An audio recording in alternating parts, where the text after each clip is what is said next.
la transmisión de datos. Se solicita a todos los presentes cerrar sus micrófonos para evitar distracciones para el ponente. Les recuerdo que las preguntas se realizarán al final de todas las intervenciones, ¿no? Entonces guarden sus preguntas para tener una sesión de preguntas al final. Las preguntas serán presentadas a través del chat. Puede ser el chat grupal de esta sesión, el chat o en privado a mí como moderador, y también van a transmitirse las preguntas por el Facebook Live. Sin perder más tiempo, quiero presentar a los ponentes y vamos a mantener la misma organización de la mesa, ¿no? Entonces, nuestra primera ponente es Úrsula Freire, que puede ya abrir su cámara y abrir su micrófono, mientras yo hago la presentación de la arquitecta Úrsula Freire. Úrsula es arquitecta y máster en diseño arquitectónico, graduada de la Universidad Central del Ecuador, y es PhD por la Universidad de Nuevo México en Estados Unidos, con su trabajo Arquitectura y Clima, revisión de orígenes tempranos. Entre sus intereses se encuentra el estudiar la relación de la arquitectura con el clima, la mediación, simulación y representación del clima en sus dimensiones externas e internas, la capacidad que tienen los edificios para enfermar o curar a la gente, en un sentido físico y también en un sentido mental.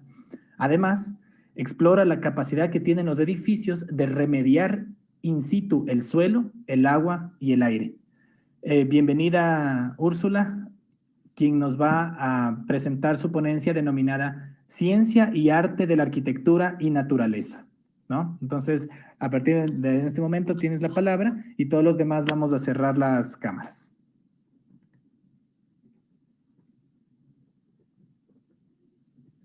No te olvides, Úrsula, de abrir tu micrófono.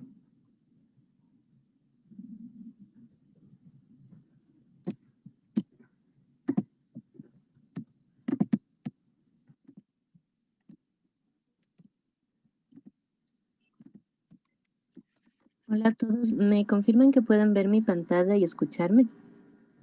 Podemos ver la pantalla y escucharte, sin problema.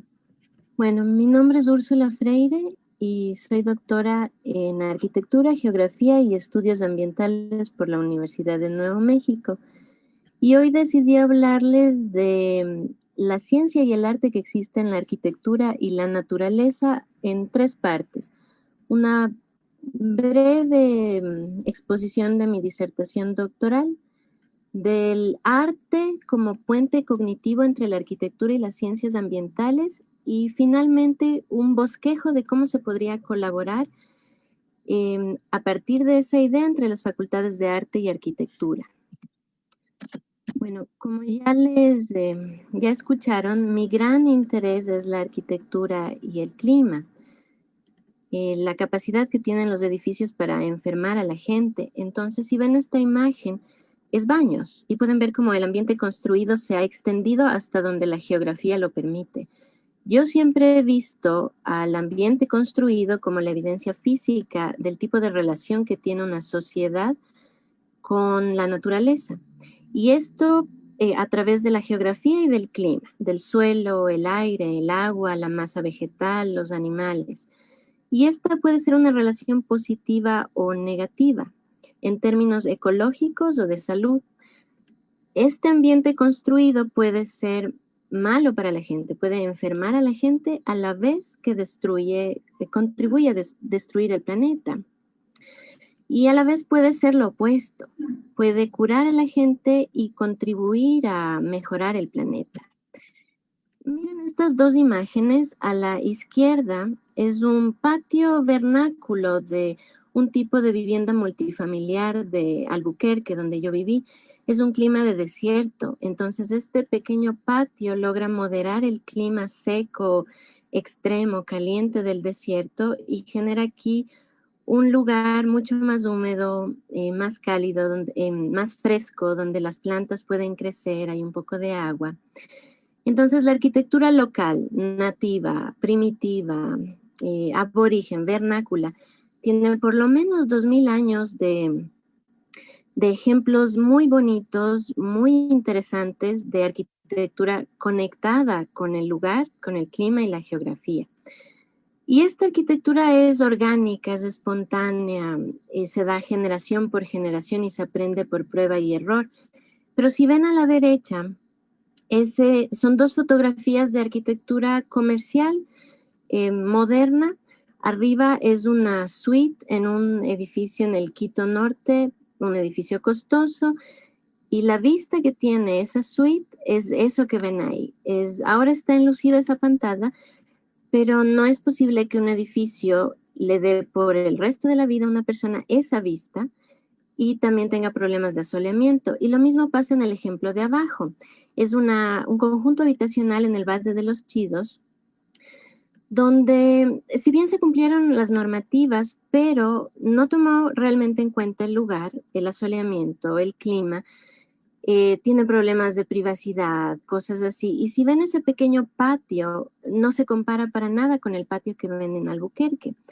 Ese patio es un mero agujero funcional que sirve para tener el tanque de gas, entonces la relación con la naturaleza está cortada.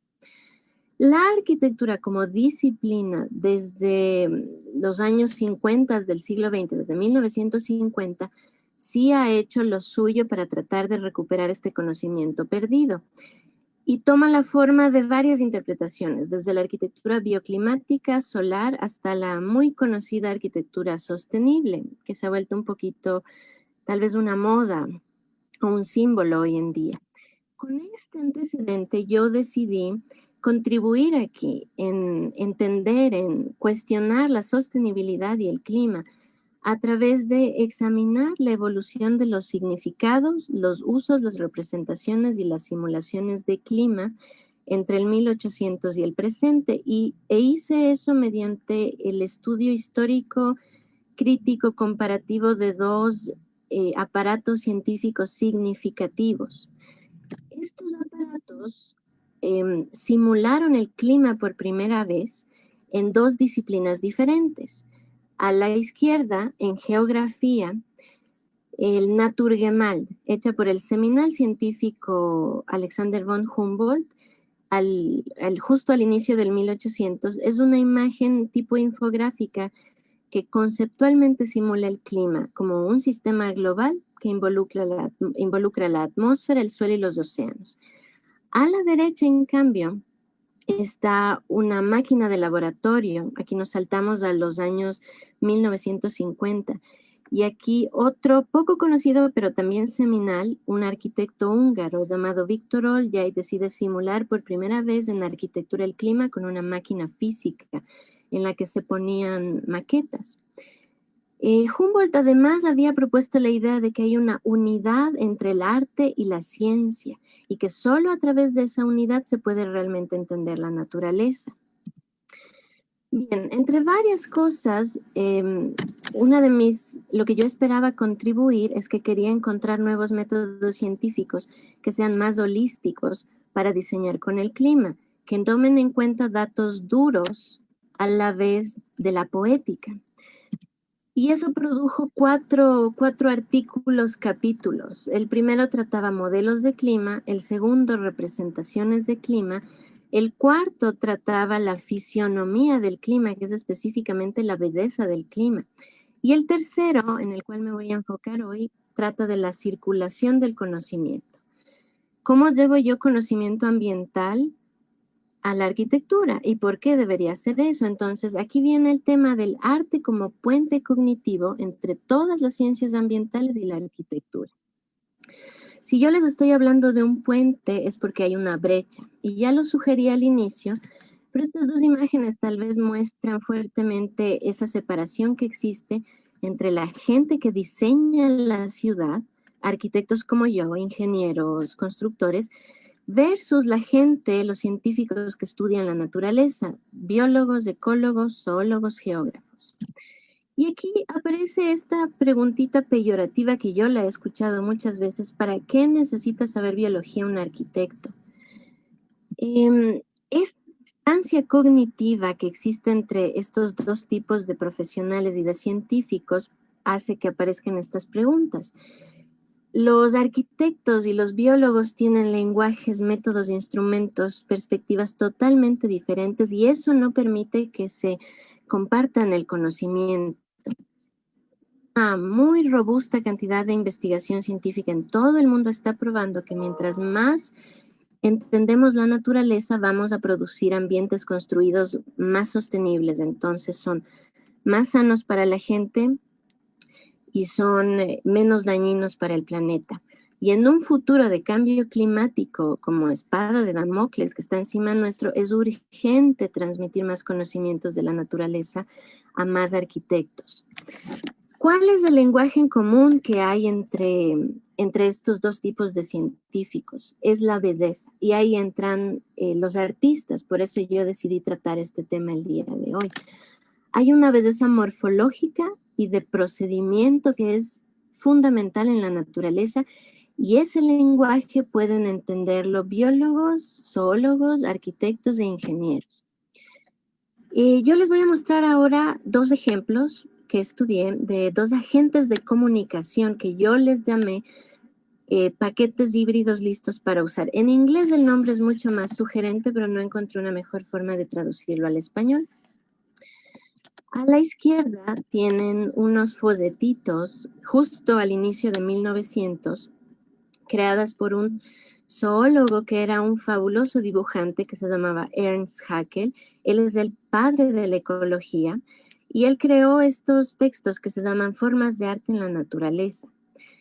Y a la derecha van a ver el cuadro bioclimático, otra vez en los 1950, creado nuevamente por Victor Oljay. Ambos son este agente que transmite conocimiento del ambiente específicamente para los arquitectos, y yo les voy a explicar cómo funciona esto. Empecemos con Haeckel. Normalmente el conocimiento botánico o zoológico termina recopilándose en este tipo de bibliotecas, en cientos de carpetas, una apilada sobre la otra y con cosas como la que ven a la derecha, donde se ponen muestras o se hacen dibujos. Entonces, estos dibujos terminan guardados ahí y no todo el mundo tiene acceso a ellos. Entonces, Haeckel, él fue influenciado por Humboldt en esta idea de que la única forma de entender la naturaleza es mediante el arte y la ciencia juntos. Y él decide usar su talento artístico, su sensibilidad artística, para dibujar unos organismos unicelulares desconocidos hasta la época, llamados radiolarios, que él pudo ver a través del microscopio. Y los dibujó. Estos dibujos que ven aquí fueron hechos a mano y a pulso y simplemente viendo en el microscopio. Y la precisión con la que logró dibujarlos es sorprendente el día de hoy. ¿Qué más hizo él? No solamente los presentó como estos dibujos que ven aquí, sino que él se preocupó de que la composición de la imagen informe un aspecto específico de estos organismos, que en este caso fue la exquisita, la hermosa estructura que tienen estos radiolarios.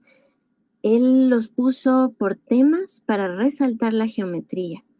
Incluso el uso del color negro contra blanco contrastaba mucho con lo que se hacía en la época y resaltó esa preciosa geometría, la morfología que tenían estos radiolarios. Él no incluyó ninguna información sobre alimentos, procesos, nada de eso. Solo se enfocó en transmitir ese conocimiento en particular morfológico y los presentó a la gente en estos folletos, coleccionables que eran baratos y atrapaban a la gente. Y además incluyó unos textos donde él hacía sugerencias artísticas para el uso de arquitectos, de diseñadores textiles, de pintores. Aquí pueden ver el detalle de esto. ¿Cuál fue lo interesante de esto? Él catapultó el movimiento Art Nouveau, lo volvió un movimiento orgánicamente muy opulento. Y está demostrado, está documentada la influencia de Haeckel sobre gente como Louis Sullivan, Anthony Gaudí o René Binet. Y aquí pueden ver fotografías de cómo estos se aplicaron tangiblemente en el ambiente construido. Incluso, y esta es suposición mía, terminaron afectando a Buckminster Fuller con la creación del domo geodésico. El siguiente ejemplo es el cuadro bioclimático de Víctor Olyai. Este es, en esencia, un agente similar de transmisión de conocimiento que el que vieron de Haeckel, pero es un poco diferente. Estos son los datos duros que está transmitiendo Víctor Olyai. Estos son datos climáticos que de sol, de luz, de lluvia, de humedad, de temperatura. Y si ven la imagen, no son atractivos. A la derecha también pueden ver otros primitivos intentos de representar gráficamente el clima. Pero lo que hace Olyai es que él desarrolla una sola imagen que combina conocimientos de climatología, de fisiología y de arquitectura. Entonces, al yo poner los datos en este dibujo, yo obtengo un axioma que puede ser aplicado en los edificios rápidamente, en el diseño de los edificios. Además, tiene las dos versiones del dibujo. La versión de la derecha es una versión que tiene la belleza típica de los años 50, esta belleza modernista. Y aquí pueden ver el hombre, el prototipo del hombre moderno de los años 50.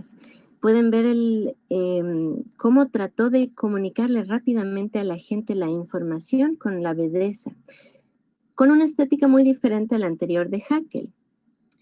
Finalmente, igual que Haeckel, esta imagen podría decirse que es el símbolo de la arquitectura bioclimática.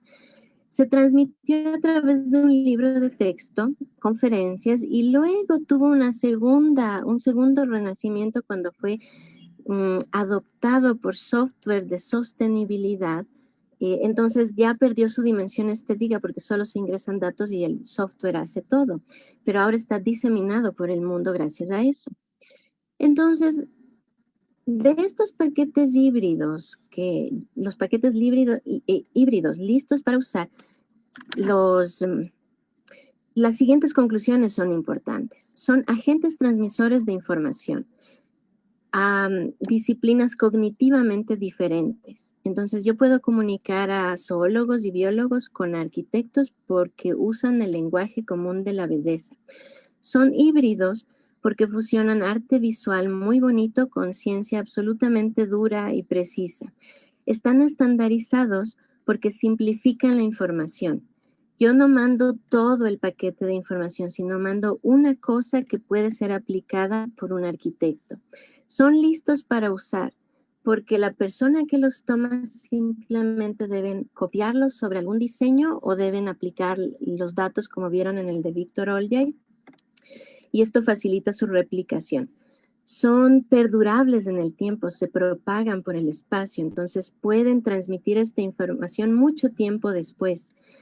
Y tienen una direccionalidad inversa, es decir, que estos dibujos crean algo, son aplicables y como influencia en el hábitat construido es terriblemente interesante el potencial que tiene.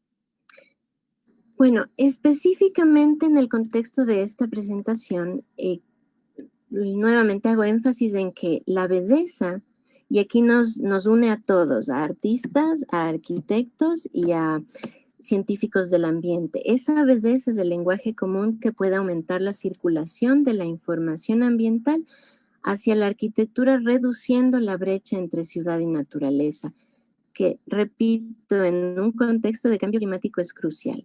Entonces, el desarrollo de estos nuevos paquetes híbridos podría ser una posibilidad de investigación entre estas tres facultades, arte, arquitectura y todas las ciencias de la vida. Y finalmente, de forma específica, yo propongo que esto se puede aplicar a través de revivir la editorial universitaria, produciendo una colección de libros físicos y digitales que tengan este tipo de divulgación híbrida, que estén basados en usar la belleza como un lenguaje para llegar a una audiencia grande y que sean económicos, fáciles de comprar. En las investigaciones, no creo que obligar, sino sugerir que las investigaciones senior incluyan una persona de artes, de la Facultad de Artes, para que desde el inicio siempre busquen la producción de un paquete híbrido. En vinculación con la sociedad también se podría entregar paquetes híbridos a las comunidades. Y finalmente, específicamente en arquitectura se pueden replantear los renders, las perspectivas que se muestran de los proyectos, que por ahora desde mi punto de vista, son ultra realistas, son muy homogéneas y terminan siendo quiche. No en el sentido alemán, sino en el sentido de Milan Kundera, donde ignoran la razón y solo se enfocan en los sentimientos.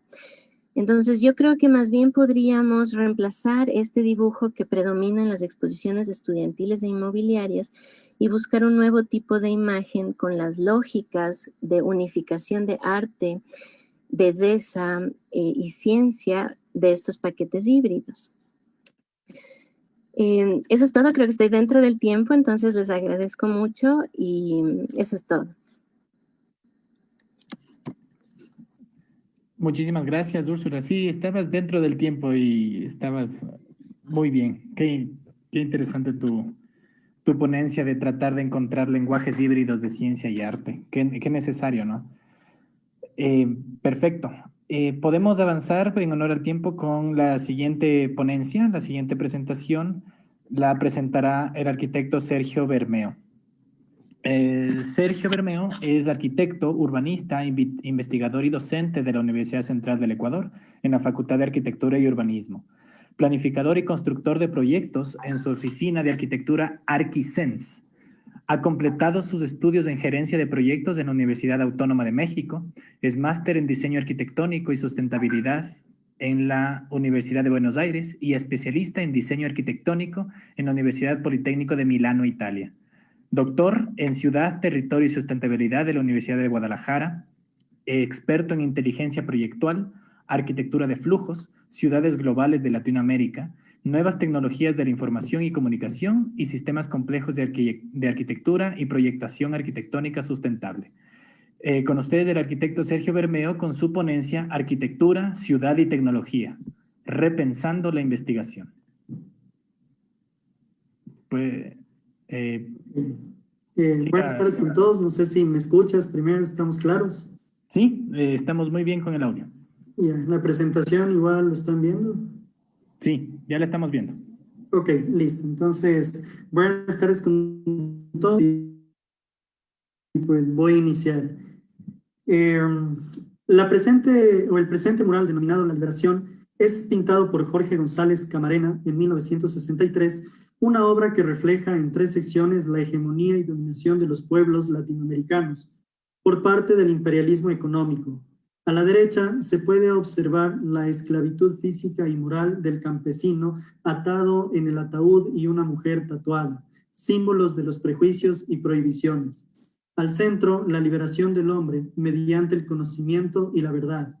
A la izquierda, la mujer mestiza con una semilla de maíz, símbolo de la sabiduría y vida, va en dirección a la liberación espiritual. Esta pintura sigue siendo el reflejo del nuevo orden mundial que presenta el siglo XXI. Según Chomsky, el poderío imperial adopta un corte totalitario, el cual considera a América Latina como una regioncita o un apéndice de la élite tecnopolítica dominante que actúa sobre los más débiles.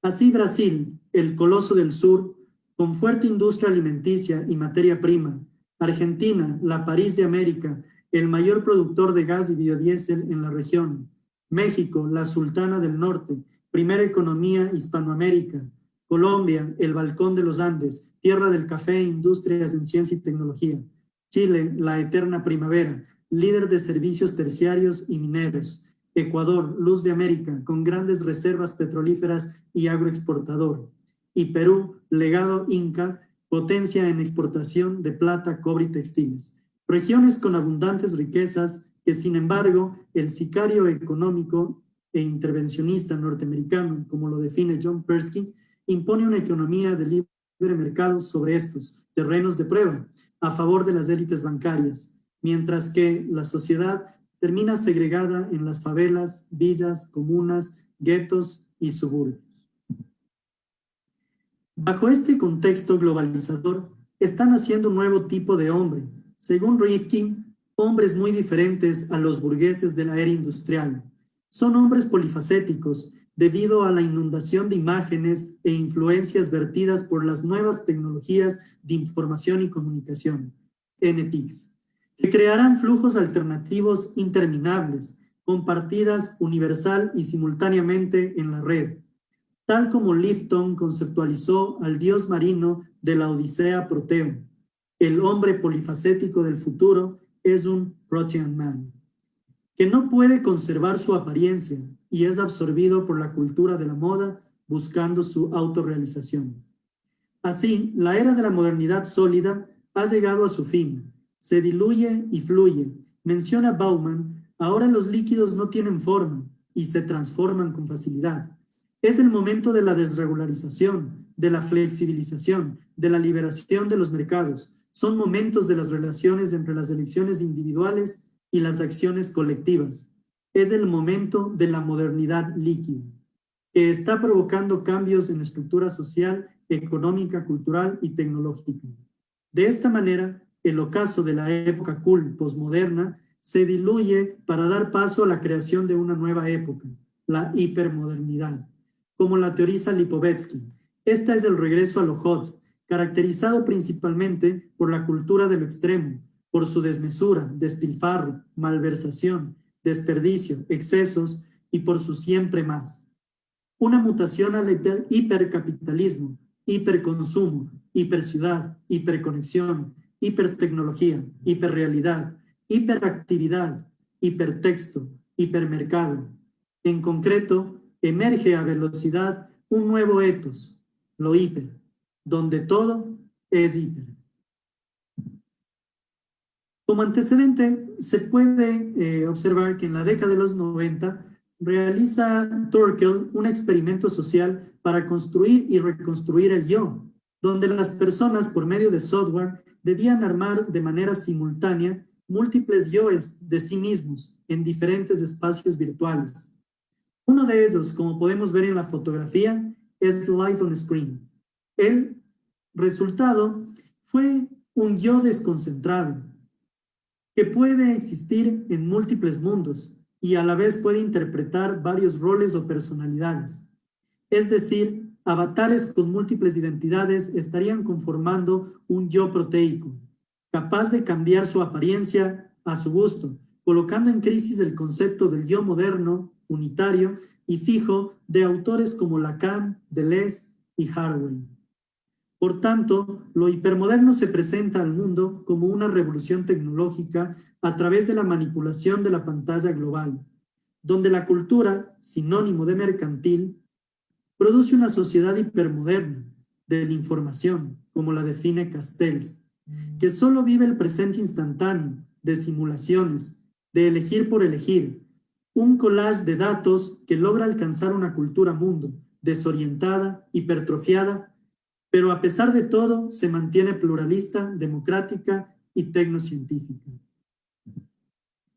Por cuanto la técnica y tecnología en la actualidad se ha convertido en un dilema del sujeto racional en la sociedad del consumo, que pierde presencia frente al sujeto de racionalidad tecnológica, considerando y utilizando como instrumento, en palabras de Heidegger, la técnica resalta la destreza del hombre para llevar a cabo procesos mediante acciones, utilizando las manos, mientras que la tecnología, proveniente de la tecné, arte y logos, estudio, posee medios o facilitadores para cumplir el proceso, utilizando herramientas manuales y en esta hipermodernidad, herramientas digitales. Si comparamos las manos versus las herramientas digitales, para Palasma, la esencia de la mano es la destreza, inteligencia y capacidad conceptual que posee el hombre. La mano, como parte de la técnica, puede tener varias connotaciones. Así, por ejemplo, la mano abierta de Chandigarh, diseñada por Le Corbusier, a su izquierda, símbolo urbano arquitectónico de la independencia de la India, representa la modernidad y la amistad de los pueblos. Por su parte, las herramientas digitales para Tapio Wirkala parten de algún material macizo que proporcionan una idea más clara y errores más visibles. Por otro lado, para el arquitecto Rialtel, la mano es la técnica de la esencia conceptual del proyecto, un medio de pensar y trabajar, concretar y clarificar, un modelo de analizar y presentar al cliente.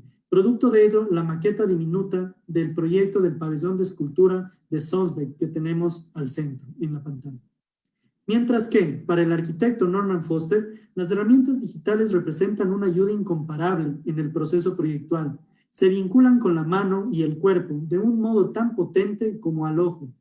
Y su propio proceso de construcción simula el proceso de construcción real, tecnología utilizada en la maqueta de impresión 3D del proyecto Whistler Opera House a su parte derecha. La exposición Cybernetics Serendipity, realizada por el Instituto de Arte Contemporáneo de Londres en 1968, el científico Gordon Pash monta una colección de grandes móviles con partes interactivas que permite actuar con los espectadores, haciendo alusión a la cibernética. Después, lo cibernético evolucionó hacia un mundo digital, como propone la artista Jennifer Steinman en la exposición de Naturaleza Digital en el 2018, en la que se desmaterializan los espacios arquitectónicos, movimiento y percepción, empleando los últimos avances en tecnologías audiovisuales y animación digital. En la actualidad, según Delvan Román, la era digital muta hacia una industria 4.0 que evolucionará la organización del capital global mediante fábricas inteligentes, una industria.com, con plataformas digitales de servicios especializados. Un ejemplo es la Media Lab Science del Instituto Tecnológico de Massachusetts, enfocada en el análisis del Big Data, urbanismo, robótica arquitectónica, diseño, construcción de edificios, materiales nuevos e inteligentes, sostenibilidad edilicia, innovación, basados en el estudio de ciudades simuladas. Por consiguiente, estas nuevas tecnologías abren la puerta a la cuarta revolución industrial, según Schwab, caracterizada por un Internet más ubicuo, móvil y en especial por el avance de la inteligencia artificial y el aprendizaje de la máquina con el hombre, una nueva ciencia tecnológica de la cibernética concebida por Wayne.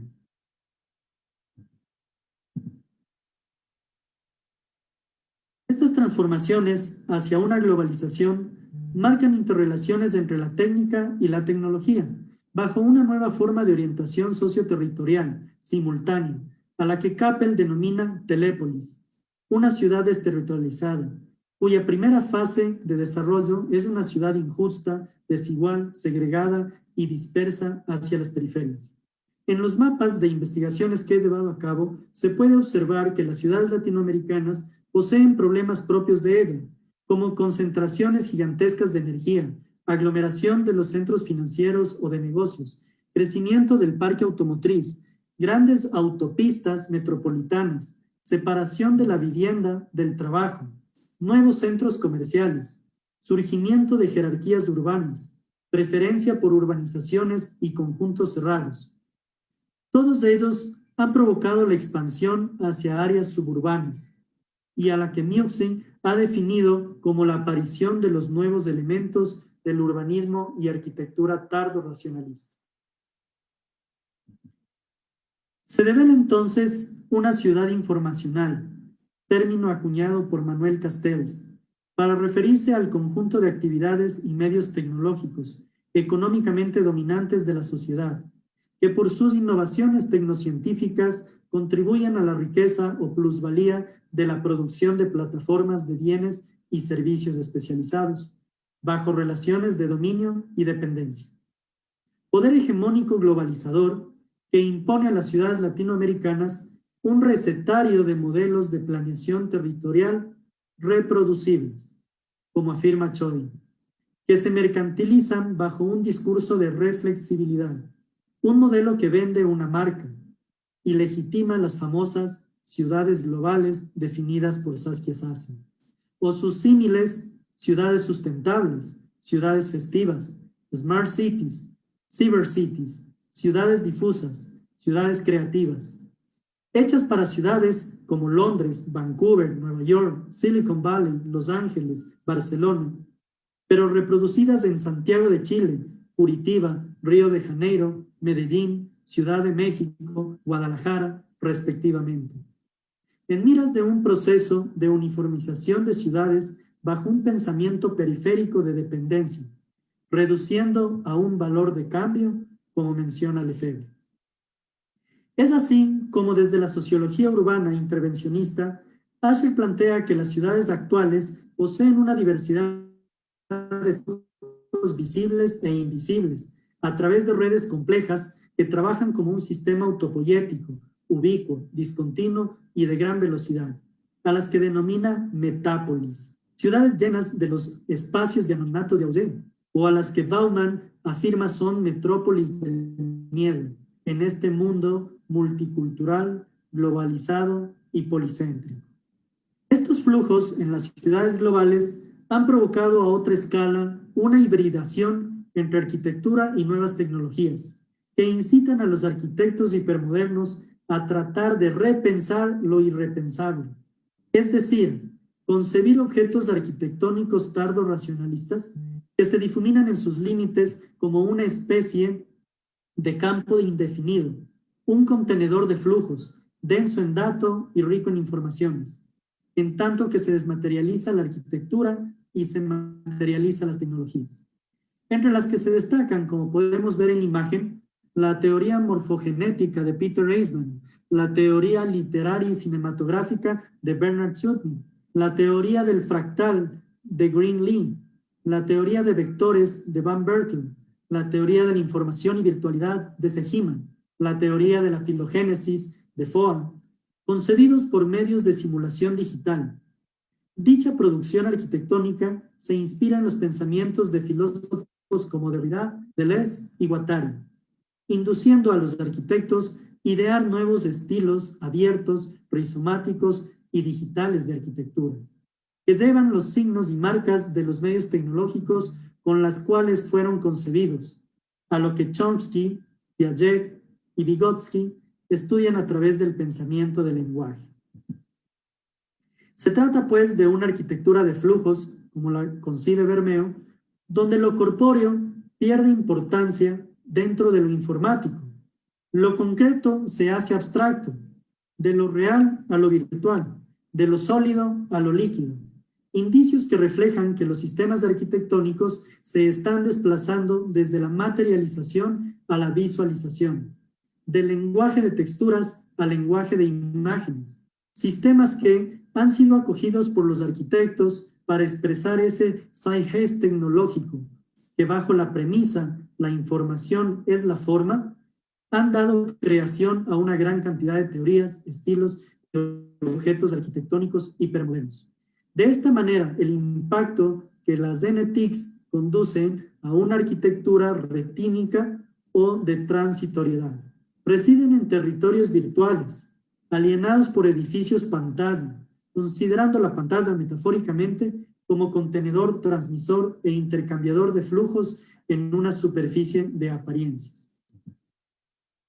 En los últimos años, el estudio de los fenómenos urbano-arquitectónicos ha incorporado nuevas tecnologías, teorías y metodologías, con la intención de lograr comprender los fenómenos complejos de la globalización, la incorporación de nuevos enfoques inter- y transdisciplinarios de distintas áreas de la ciencia está aportando nuevos conceptos a la investigación científica, además de los crecientes adelantos en materia de almacenamiento y procesamiento de información, mediante el uso de la tecnología computacional. Crean la posibilidad de explorar herramientas de probabilidad y estadística con una gran cantidad de variables. Como podemos ver en la animación, el análisis de las ciudades se puede realizar por medio de modelos basados en agentes, gracias al desarrollo de las tecnologías informáticas y de comunicación, que cada vez son más rápidos y potentes. Permite una visualización de las transformaciones y de las variables y sus interacciones en el tiempo, lo que facilita el poder comprender la evolución del sistema, el desarrollo y la emergencia de las estructuras complejas. Estos modelos experimentales que estamos desarrollando con nuestros grupos de investigación pueden ser un referente de investigación transdisciplinaria adecuado para nuestros fines como Universidad Central del Ecuador, que parte de la noción de la ciudad en la cual debe ser pensada como una realidad compleja, que se expresa siempre con formas y que es a través de la forma que la complejidad subyace. En conclusión, arquitectura, ciudad y tecnología Están inscritos en sistemas complejos que requieren de análisis, estudios y modelos basados en simuladores computacionales que posibilitan la comprensión de la realidad a través de la manipulación del mismo modelo, lo que hace notar a los investigadores aspectos no claros u ocultos a simple vista de la realidad en sí, y que puede ayudar a descubrir la clase de relaciones que existen entre los aspectos que analíticamente pueden distinguirse en el fenómeno que se observa. Esta es una nueva herramienta tecnológica que la academia debe contar.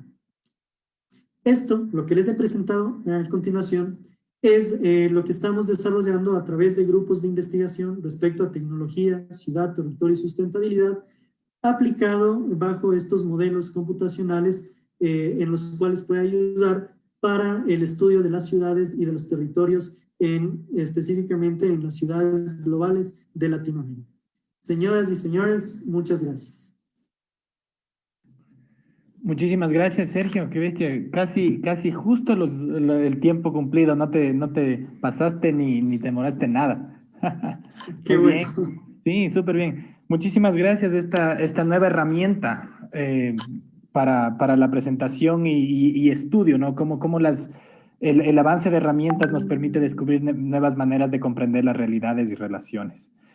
Muy bien, muchísimas gracias. Vamos a pasar inmediatamente al siguiente ponente.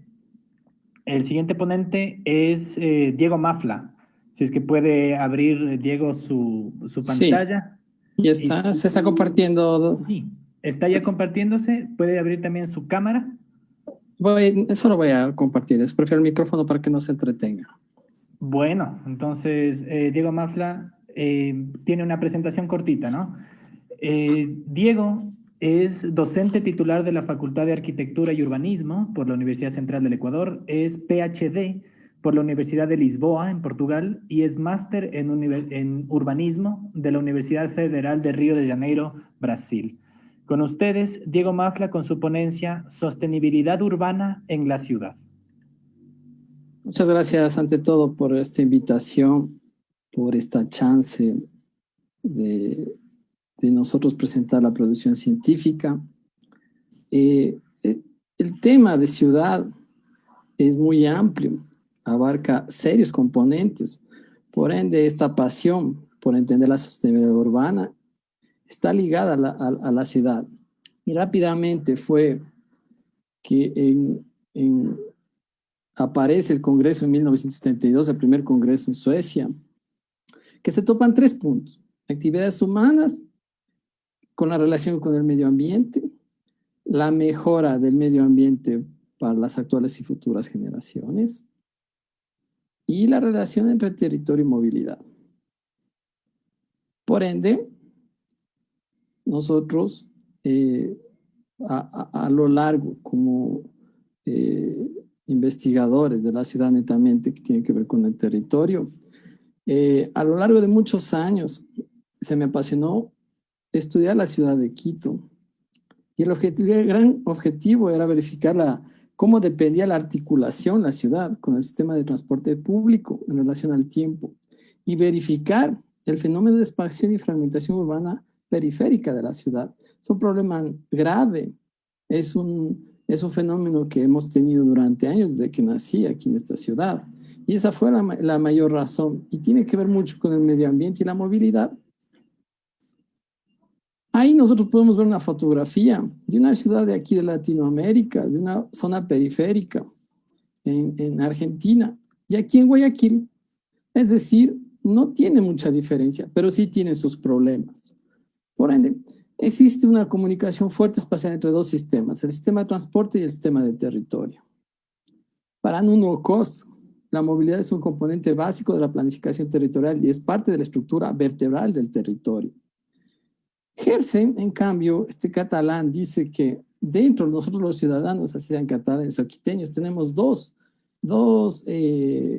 movilidades, las obligadas y las no obligadas. Las obligadas, todo el marco de trabajo, estudios, gestión, y las no obligadas, compra, diversión, visita y otros. Son 2 grupos que ponen estos científicos, y claro, ahí viene Van Nistelrooy, en todo su abordaje de 12 años de estudio de movilidad, dice que es importante, en uno de sus libros, es importante entender la movilidad porque abarca respuestas económicas, sociales y tiene una serie de fenómenos. En cambio, Vasconcelos, otro investigador, dice que la movilidad es un elemento clave para el desarrollo de cualquier centralidad de información.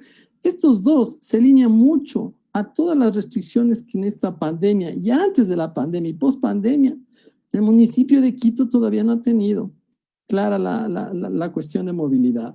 Y ya vamos a ver por qué. En cambio, para Tagore y Skidar, en 1995, afirman que la capacidad de movilidad depende de la calidad del transporte que tengas en esa ciudad, en ese pueblo o en esa parroquia, y de la red y circuito del transporte. Qué importante. Y eso tiene una serie de problemas en la ciudad relacionados de movilidad, como son los congestionamientos, conflictos entre los medios de transporte, reducción de seguridad, eliminación de áreas verdes que entran en el medio ambiente y los impactos ambientales, que es lo mismo que estoy diciendo. Aquí tenemos en el estudio, con el grupo de científicos, dividimos las parroquias rurales y urbanas en dos cuadros. Mapeamos con colores cuáles son las parroquias de acuerdo a la administración zonal, con un color en base a la planificación de Quito, que se les da unas consolidadas, otras se las connota como áreas rurales, otras rurales suburbanas como el color verde, color naranja como Guamaní, la ecuatoriana Quitume, periferia urbana. Y llegamos a un mapa breve sobre cómo está estructurada la planificación de Quito.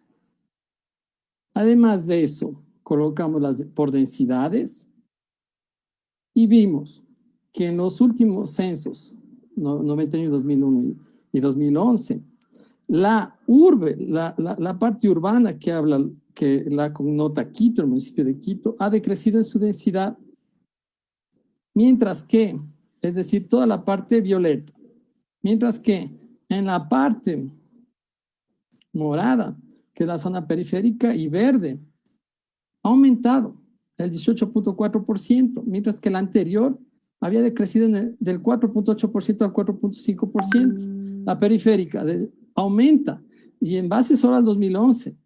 Estamos hablando de unos años atrás con el último censo.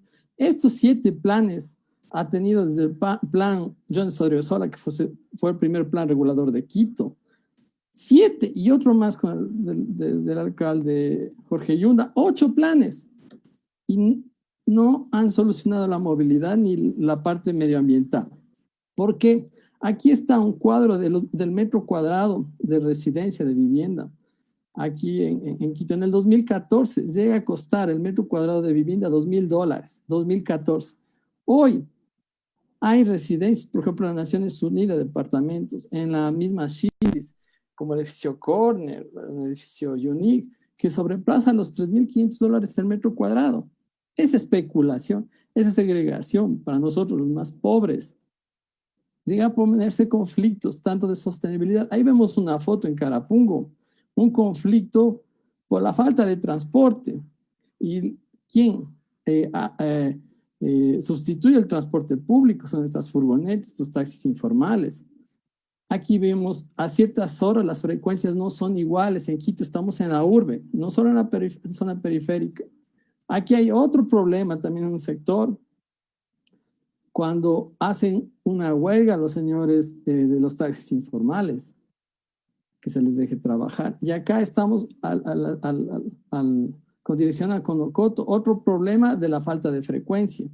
Es por eso que el estudio, hay una foto propia, que nos interesó hacer una matriz grande para ver qué está pasando, porque no solo al usuario, sino al señor chofer, al señor motorista, como se lo quiera llamar, necesitamos saber qué está pasando. Entonces pusimos una matriz, unas encuestas grandes de puntualidad en el bus, origen y destino, motivos, el desempeño de los señores choferes, medio de transporte preferencial, información general, facilidad de reclamos, atendimiento, tiempo de transbordos y conexiones. En otra matriz pusimos servicios, confort, facilidad de pago, adquisición de billetes, frecuencia, información, resolución de problemas, tiempo de viaje, seguridad en los buses, horario y limpieza.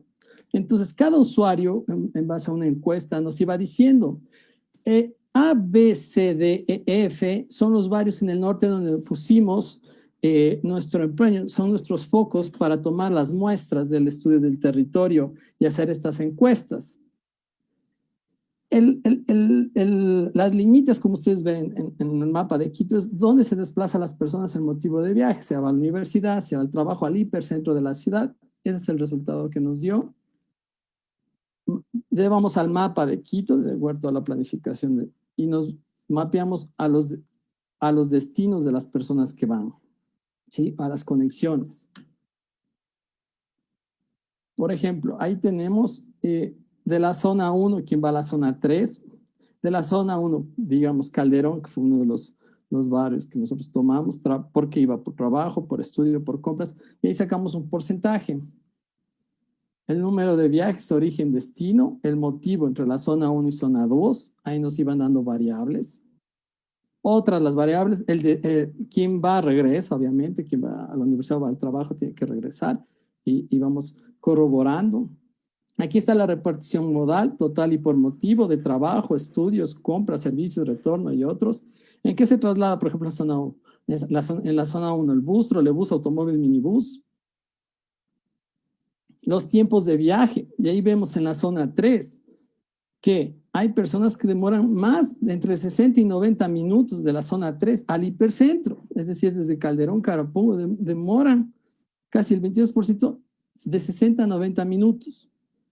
Los medios de transporte, el tiempo promedio, lo más preocupante, hablamos hasta de 145 minutos en bus, en horas pico.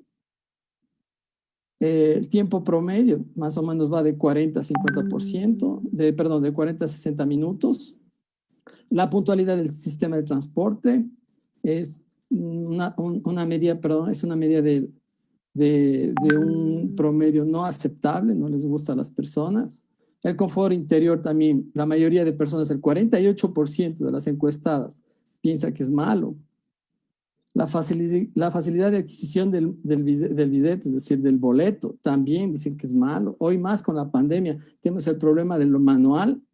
Ahí se ven los niveles de la limpieza de bus, la encuesta. La duración del viaje en bus. La frecuencia y claridad. Hay muy poca conformidad con los usuarios del transporte público. Las mejoras, poco ven las mejoras. La seguridad que ofrecen los conductores es un problema social mucho más grande, como decían nuestros compañeros de las anteriores ponencias. Y aquí vemos el tiempo de viaje en promedio en bus, en trolebús, en automóvil, minibús, que serían las furgonetas, y el taxi. Y es la media de 50 minutos, de 40 a 50 minutos. Porque el sistema de transporte en Quito no satisface a los usuarios, y menos en las áreas rurales. Ahí vemos, en la entrada a la bota, el comité, son fotos editadas por mi persona. Vemos que ni siquiera hay la estación del bucecito, y acá en cambio no tiene, en la parte izquierda en cambio vemos que no tenemos ni siquiera para estación. Entonces una lógica para realizar el análisis de nuestro estudio de relación tiempo-distancia para ser debatida al municipio de Quito.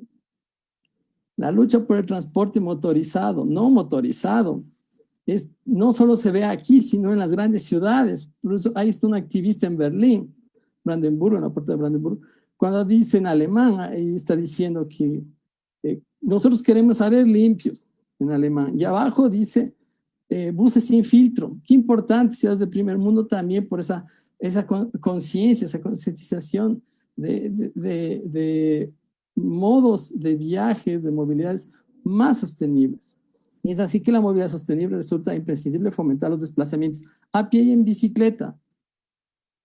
Un mayor uso de bicis ayuda a minimizar los costos consecuentes del tráfico en áreas del medio ambiente, salud y el uso de la tierra. Holanda, tenemos N bicicletas, es un tráfico de bicicletas, pero es fomentado. Y aquí hice un cuadro de los principales actores de movilidad sostenible y sus conceptos. Por ejemplo, Tagore, en 95, lanza su libro La facilidad de desplazamientos Morris. En cambio, habla del confort de trasladarse de un lugar a otro que tiene que tener el sistema de transporte. Hansen, en el 96, hablan que es importante, a lo menos la última parte, cuando manda todas las directrices a los municipios. Hansen, es importante este libro, que habla de que deberían ser estudiadas de una forma uniforme la movilidad y territorio, como en Suiza. Creswell, un geógrafo, habla mucho más del fenómeno que envuelve más cosas. Movilidad tiene sus subfenómenos, dice. Y ahí tienen que entrar el tren. Mientras que Carter y Lawson hablan de la movilidad está relacionada con la mercancía de valores y productos. Todo lo que es comercio, sea digital, sea de mercado, supermaxis, etc. Y Raya Jr. dice que es la capacidad de un individuo o varios a desplazarse y envuelve dos componentes: la efectividad del sistema de transporte y el uso del sistema de transporte. Y es cuando nos sorprende una foto también saliendo de la universidad. Yo uso el transporte público, eso no estaría hablando, alternado también. Vemos que la ruptura de circuitos por querer evitar ese congestionamiento de la compañía, yo le tomé una foto porque se fue por otro lado. Entonces la gente comenzó a bajarse. Además de eso está abierto el capó, no sé, tenía un sonido, y veo todo un desorden ahí de circuitos, de frecuencias, no sabe dónde es la estación, toca saber bien, para un turista se le haría complicado. Y el tema de accesibilidad, ¿qué más nos preocupa? Se bajan en donde las personas quieran y donde el chofer a veces lo deja. Hoy ya está normado, sin embargo todavía existe ese irrespeto, todavía no existe el confort en nuestras estaciones de bus, la accesibilidad del espacio público. Gersen, en una conferencia, dice, él planificó para la movilidad para Barcelona, dice, el espacio público es la red que conecta la bicicleta a la estación más cercana de transporte público, o sea, metro, etcétera, pero tiene que tener una accesibilidad neta. Ahí estamos en un bus también, no voy a decir la cooperativa. Ahí tenemos ese desconfort que a veces hacen sentar ahí cuando está vacío, ese motor se calienta. En las horas pico no abastece el transporte público de Quito. Y además de eso nosotros tenemos desde 1990 un transporte masivo como el BRT, que es el trole, que hablando con los técnicos que nos fuimos en las entrevistas, y les agradezco desde antemano a ellos, pudimos corroborar que la gente sí usa el transporte público, pero necesitan mucho más apoyo en la inversión de eso. Y para terminar rápidamente, es una foto que estamos haciendo hoy, estamos interviniendo en taller con los chicos de séptimo, ya que acabamos este semestre. Es como la falta de vitalidad urbana, como la falta de conectividad de una estación con otra. Aparece una insostenibilidad urbana, una fragmentación, ya aparecen los no lugares, una segregación por el exceso de viaductos, de puentes, de elevados.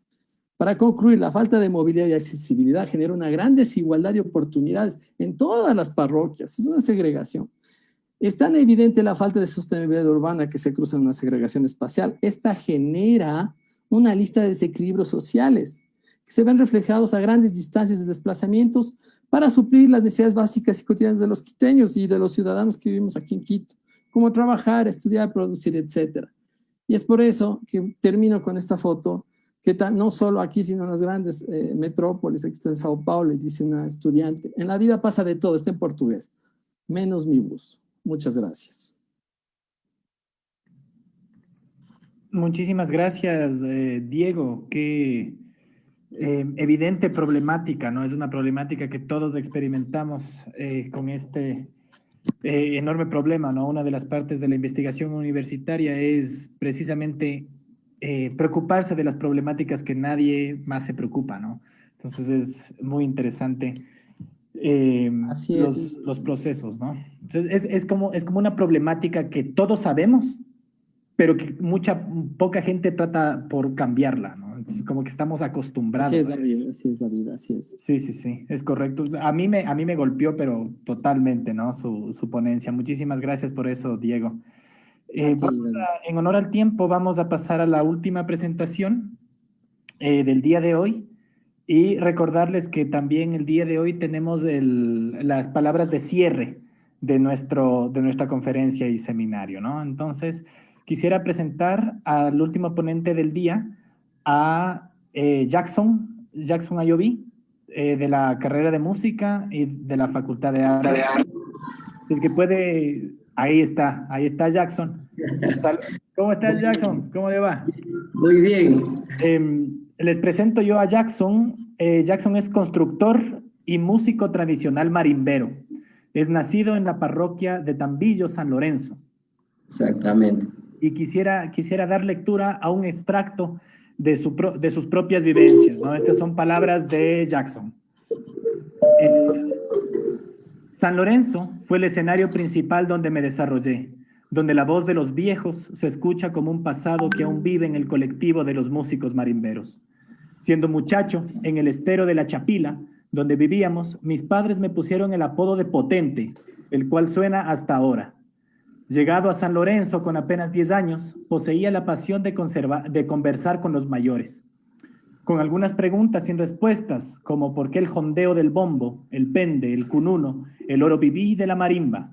Conversaciones que me hacían llegar tarde a los mandados de mi abuela, pero sí llegar puntual a los ensayos musicales.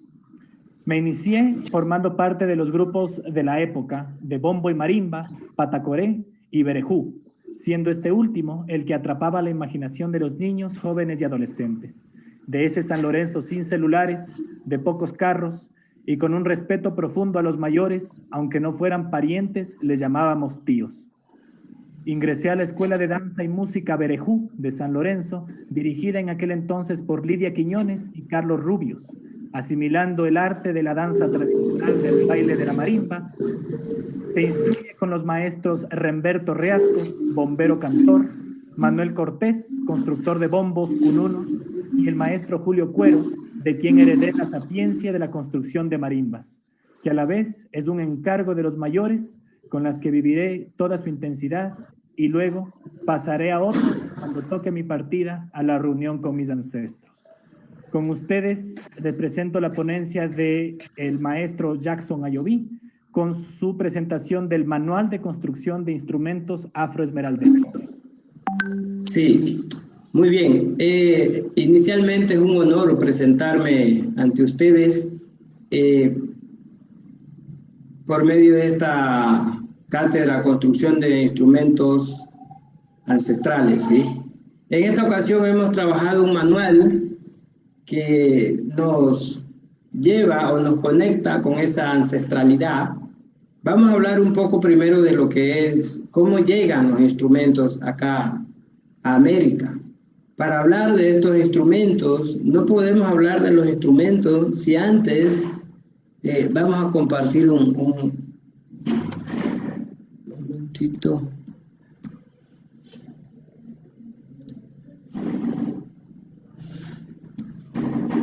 Bien, no podríamos hablar de los instrumentos si antes no se habla de todo ese viaje, de toda esa gente que vino de esa África profunda, de toda esa gente que vino en diferentes barcos, unidos de diferentes tribus, Bantú, Yoruba, Congo, Mandinga, Ewe, al cual aún obedece mi apellido, Ayoví, es de la comunidad Ewe de Togo, y que resistió a no ser cambiado su apellido, a no ponerse Quintero, a no ponerse Valencia, a no ponerse Caicedo, ¿sí?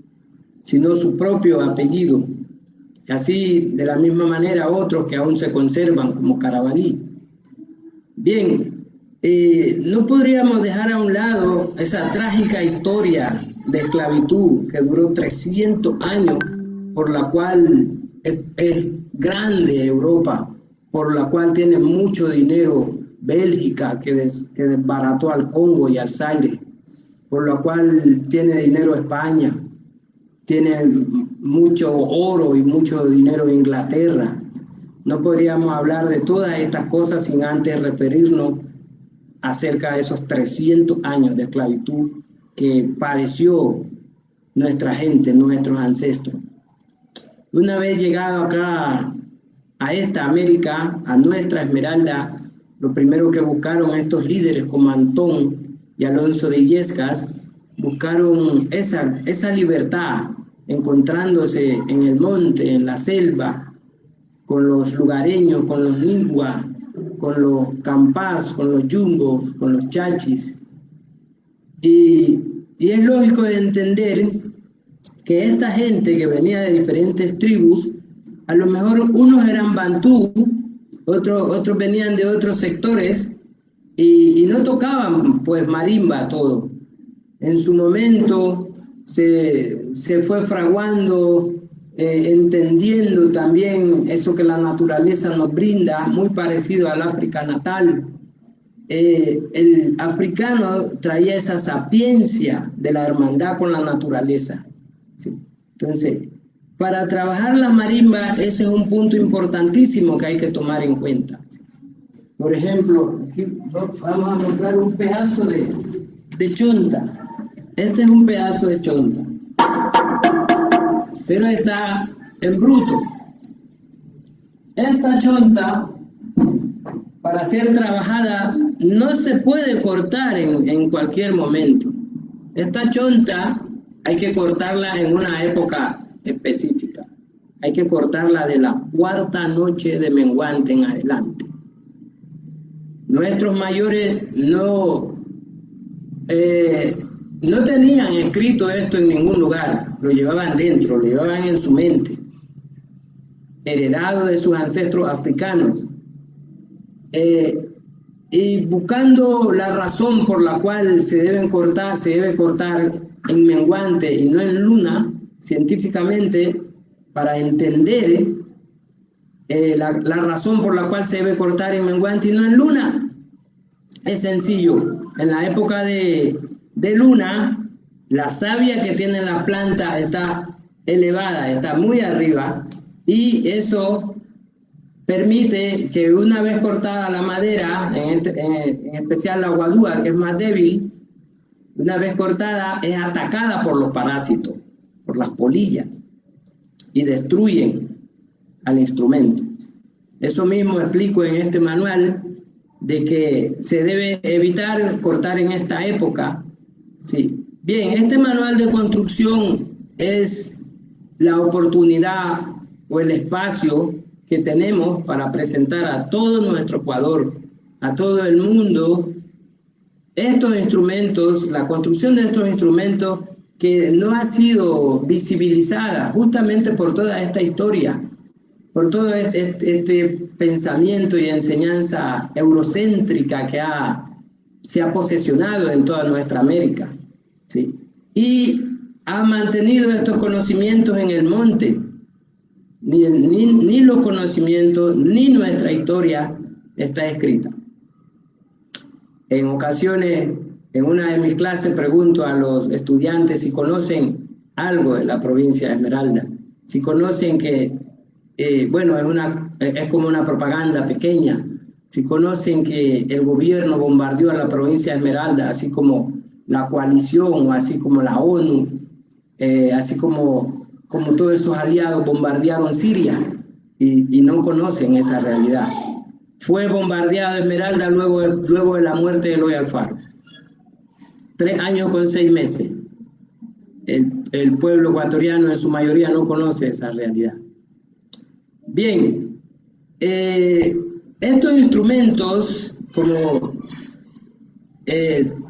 dije anteriormente, en el África, la marimba se trabaja con una madera que se llama iroko, pero al llegar acá a Esmeralda no encuentran el iroko, pero encuentran una variedad tremenda de palmas, de chonta, que chonta es la palabra grande, ¿sí? Chonta es la palabra grande. Dentro de esa palabra grande tenemos pambil, que es el material que yo empleo, cocoroma, zancona, chapilillo, quilignande, gualte y palmasola, y así un montón de palmas que el constructor elige con cuál palma trabajar. En mi caso yo trabajo con el pambil, que me brota una linda sonoridad. Por ejemplo, aquí tenemos una marimba.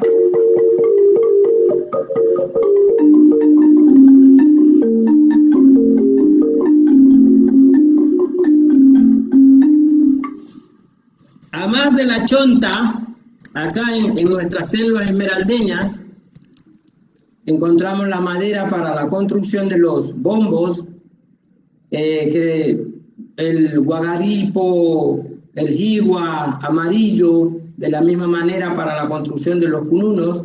Tenemos la madera, el cedro, el chillalde, también se puede hacer con chillalde. y con diferentes maderas que nos brinda nuestra selva esmeraldeña. Entonces luego se construyen todos estos instrumentos y en su momento suena la primera marimba en la provincia de Esmeralda. Entender también que primero vino una oleada con un determinado barco a las costas esmeraldeñas de Antón y Alonso de Illescas. Antón fue un negro ladino que ya conocía España, que ya conocía los territorios europeos, los países europeos, porque él ayudaba a esclavizar a sus hermanos. ¿Sí? Entonces, entender que desembarca un primer barco, pero no desembarcaron porque, bueno, les quitaron las cadenas y se fueron.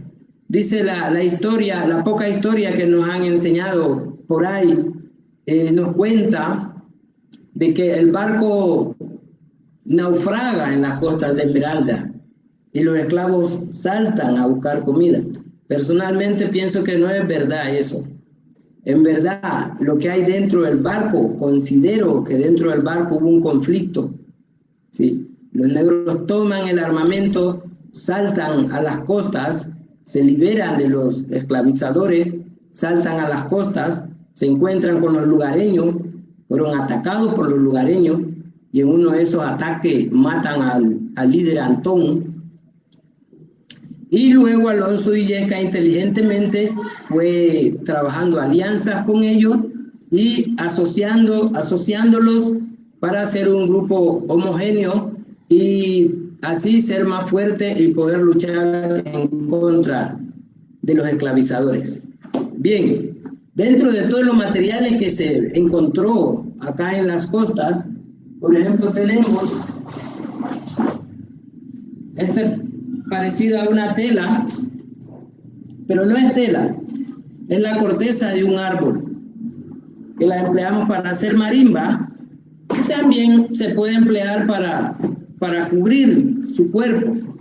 Esta tela, que no es tela, esta corteza de un árbol, damagua, emplearon nuestros ancestros para cubrir su cuerpo, también la empleamos para hacer marimba y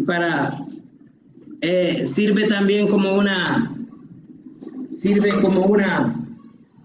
tendido para poder dormir. Y así se le puede emplear en muchas cosas, la damagua.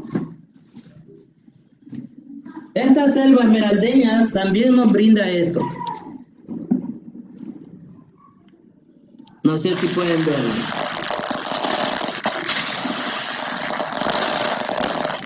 Esta es la achira que colocamos en las maracas. La achira que tenemos en los WhatsApp. Esta es una maraca.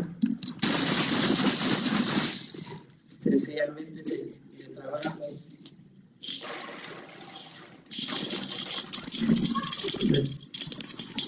Tiene un orificio por un lado y por otro, y estos son pequeños como jeroglíficos que se le va dibujando ahí con la punta del machete.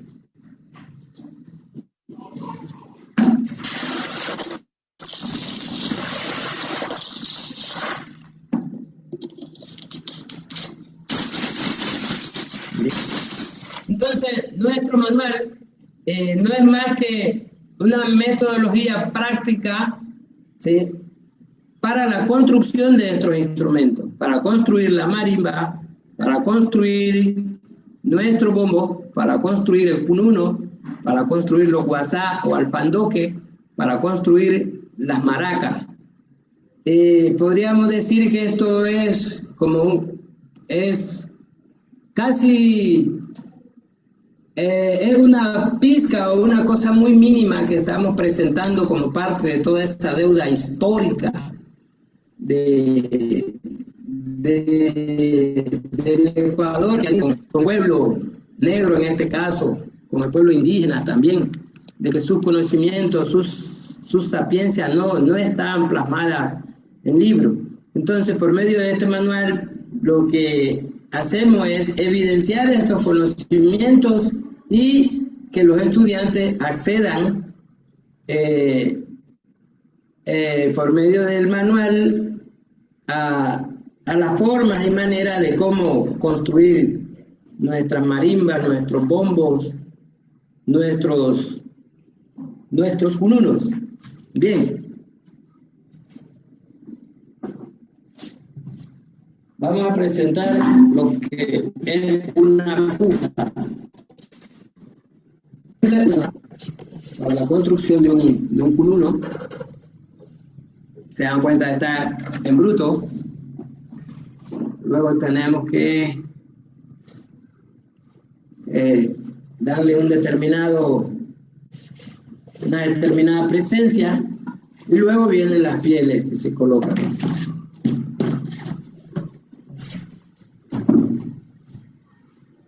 Acá tenemos las membranas de los animales para la construcción de los bombos y los cununos.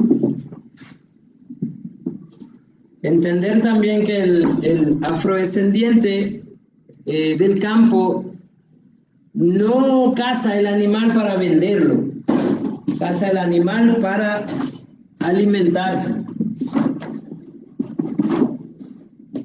Y como una segunda utilidad se hacen los instrumentos, bombo y cununo. Ya terminado, este ya sería un cununo terminado.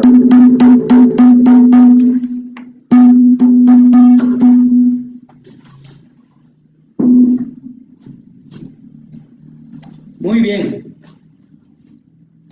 No sé si de pronto alguien tiene alguna pregunta, podría hacerla. Podríamos responder. Jackson, yo solamente le comunico que está en los 15 minutos y puede tener su ponencia unos 5 minutos más. Si es que alguien tiene alguna pregunta que la dirija a Jackson, lo puede hacer.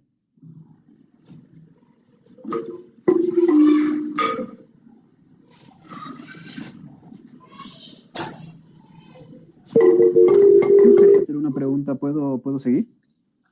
Claro, puede hacerlo. ¿Qué tal, Jackson? Primero que nada, muchas gracias por tu presentación, súper enriquecedora. Mi pregunta es un poco, yo soy ahorita estudiante de arquitectura, entonces mi pregunta es un poco entender a través de lo que tú sabes, que son saberes ancestrales, son sumamente valiosos, entender la presencia del bambú en la arquitectura, más que nada entendiendo un tema interdisciplinar de colaboración, porque a veces los arquitectos obviamente tenemos estudios del espacio y estudios de composición y de estructuras, etcétera, pero esta sensibilidad hacia el material yo creo que es algo que va más allá de un estudio y se conecta mucho mejor hacia cómo tú has tenido esa experiencia con el material, esa apreciación y esa vivencia. Entonces quería preguntarte un poco, sobre todo entendiendo cómo tú sensibilizas el sonido y el material, cómo tú tal vez podrías ver esto a través del espacio arquitectónico, a través de la vivienda. ¿Cómo tú crees, mediante ese conocimiento, que podemos nosotros enriquecernos como arquitectos? Tal vez. El bambú es uno de los agentes principales de la selva tropical esmeraldeña.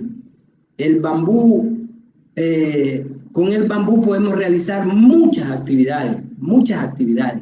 O sea, el bambú para un campesino, para un afrodescendiente, es como el machete, que es la herramienta para ingresar al monte, ¿sí? Te digo eso porque con el bambú podemos hacer techos de casa, ¿sí?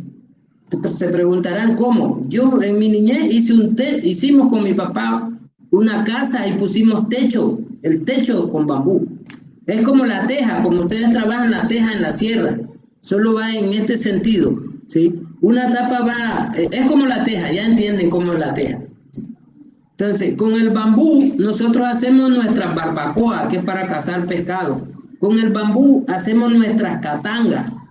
Con el bambú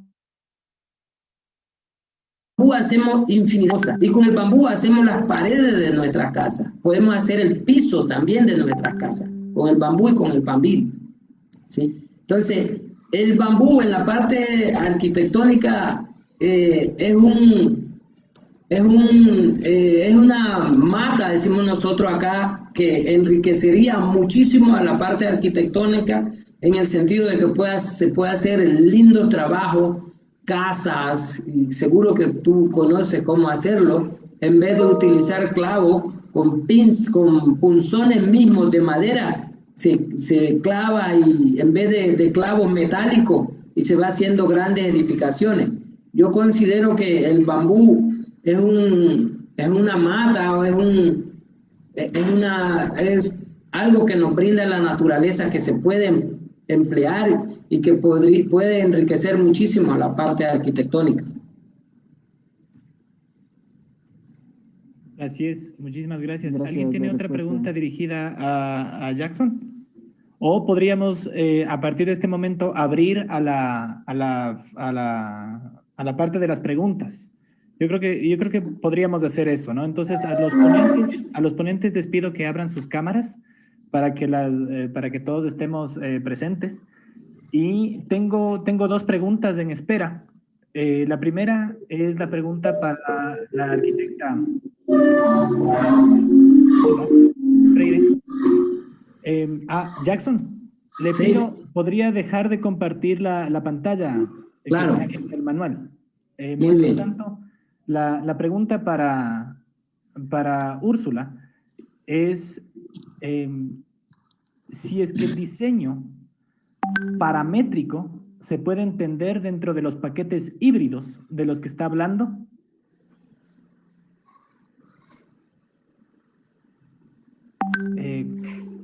O mientras tanto podríamos dirigir una pregunta al arquitecto Bermeo, que está dirigida, ¿no? Arquitecto Bermeo, preguntan, ¿qué propone para el campus universitario de la Universidad Central, que se ha convertido poco a poco en un parqueadero? ¿Cómo volverla una ciudad universitaria amigable con el ambiente, con el transeúnte o con la bicicleta? Ok, muchas gracias. Bueno, primero eso ha sido una problemática que ya lo hemos venido investigando hace años atrás. Estamos conformando un grupo de investigación justamente para atacar esos problemas internos de universidad que desde nuestro campo del ordenamiento territorial nos compete nuestra infraestructura universitaria.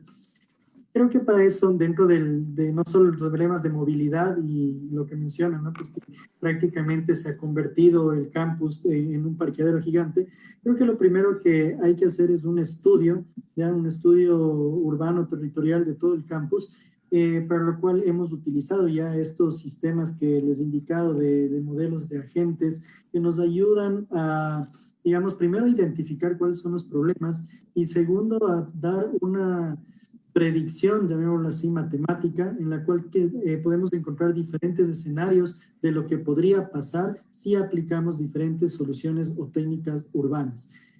Por otro lado, ya creo que el campus debe ya renovarse en un campus universitario sustentable, en el cual obviamente tenga disponibilidad para preferencia para el peatón como primer plano, segundo, para movilidad alternativa, como el uso de bicicletas o el uso de transporte eléctrico, puede ser, y que finalmente, como último plano, pues quede el uso de los autos. Creo que hay que empezar a desincentivar a la gente el uso del auto dentro de la ciudadela y más bien empezar a producir esa caminata, un campus caminable, un campus dado para estas energías renovables y movilidad también alternativa, sustentable.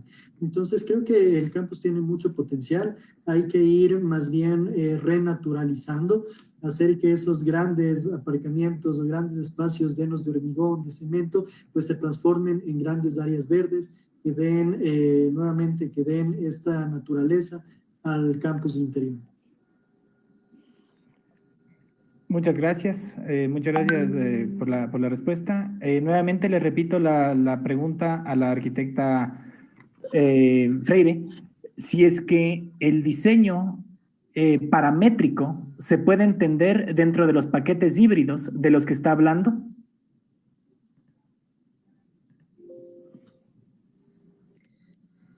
Gracias por la pregunta.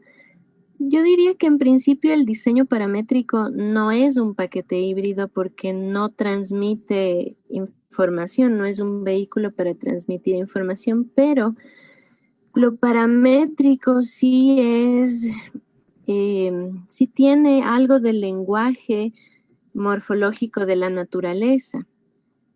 Entonces habría que estudiarlo porque tiene esa belleza es morfológica de las lógicas de la naturaleza, pero por sí solo no es un paquete híbrido. Uh-huh. Ok, muchas gracias. Tengo yo una pregunta personal para el arquitecto Mafla, si es que me permiten. Con gusto, David. Arquitecto, para mí siempre ha sido un problema enorme la movilidad urbana de Quito y sobre todo hacia las periferias, ¿no? Y considero yo que uno de los problemas grandísimos es que se les ha encargado la movilidad a las cooperativas de transporte. Y creo que esa ha sido un arma de doble filo, porque por un lado, las cooperativas siempre exigen más de la ciudad, pero por otro, tienen secuestrado el transporte urbano. Entonces, ¿de qué manera se podría, cómo estos estudios de movilidad pueden llegar a generarse políticas públicas que realmente incidan un cambio en la movilidad y que no se queden como unas páginas maravilla para llenar investigaciones que se consideran una utopía, porque nuevamente mucho se ha tratado de corregir a la movilidad urbana, pero nuevamente tenemos este secuestro por parte de las cooperativas. Sí, la misma pregunta que usted tiene, David, me hice cuando estaba en el propedéutico de estudiante en la Universidad Central. Este problema no es solo de esta alcaldía, sino de muchas, por dos razones. La primera es las competencias quien está en la Secretaría de Movilidad, y no es que yo le diga eso. Fue una respuesta que me la dio en el país de Suecia. Estuvimos en un congreso en Estocolmo. Mal o bien en inglés, le hice una pregunta al gerente de la estación de ferrocarriles de ahí, de trenes. Me decía, primero, aquí en la empresa de movilidad de Suecia, sin ser ingeniero no entran. Quiere decir que una competencia tan delicada como la movilidad tiene que estar los ingenieros y los arquitectos. La segunda es que dentro del plan de movilidad que tiene el distrito de Quito, hay una confusión en lo que es la metrópoli y el distrito. Son dos cosas distintas. Esa alguna vez que saqué una publicación en La Hora que me hicieron, obviamente sabían que tenía este estudio con la Universidad de Lisboa, me ayudaron a meter en los software todas las encuestas que las vengo haciendo durante 7 años. ¿Qué pasa? Dentro del plan de todo el distrito de Quito, ciertos instrumentos responden a todos los cantones y no es posible que los instrumentos, las flotas que van al Quinche, le pongo un ejemplo en Guadalajara que tuvimos, o también una reunión con los señores del GAT, y era el problema de movilidad, David, lo que usted está diciendo, sean los mismos que tenga la Universidad Central. No es posible. Es decir, como el entendimiento de un plan en un territorio tan grande, con necesidades tan diferentes, la parte del Quinche de Guadalajara es más agrícola, no es la misma densidad de Iñaquito. Es por eso que fue esa necesidad de ir a la empresa del trolebús para decir cuántas unidades y qué va a pasar el trolebús cuando ya esté el metro de Quito. Es otra. Entonces, ¿qué está pasando? Dentro de los requisitos, y ahí va, le contesto, dentro de los requisitos para los circuitos, tanto del transporte como la capacidad, ha sido un descuido, tanto de la Secretaría de Movilidad como del Ministerio de Transporte. ¿Por qué? Porque han dejado durante años que las compañías hagan sus circuitos, sus flotas deben. Es decir, por ejemplo, la alcaldesa de Italia dijo, no es posible que pase por el centro histórico de acá de Roma, una flota tan grande cuando tenemos todo un área patrimonial tan bonita. Esta arquitecta mujer muy inteligente, que también tuvimos un congreso en Bruselas y tuve la oportunidad de conocerla. Decía, pusimos los minibuses. Estos buses de unas furgonetitas de 4 o 5 pasajeros y unas de color de diferente iban recogiendo a las personas adultas mayores y las dejaban en la estación del metro o en la estación más próxima de bus masivo.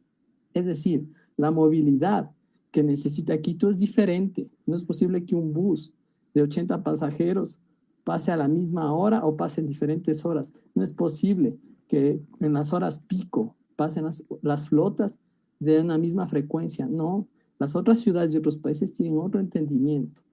Y otro problema también es este monopolio que se da con las compañías por no sacar una oferta con los requisitos. El municipio de Quito y la Secretaría y el Ministerio de Transporte, tanto el gobierno central, debería sacar los requisitos para que ellas operen dentro de Quito y no ser una fuerza tan grande dentro del Consejo Metropolitano a que cualquier compañía opere.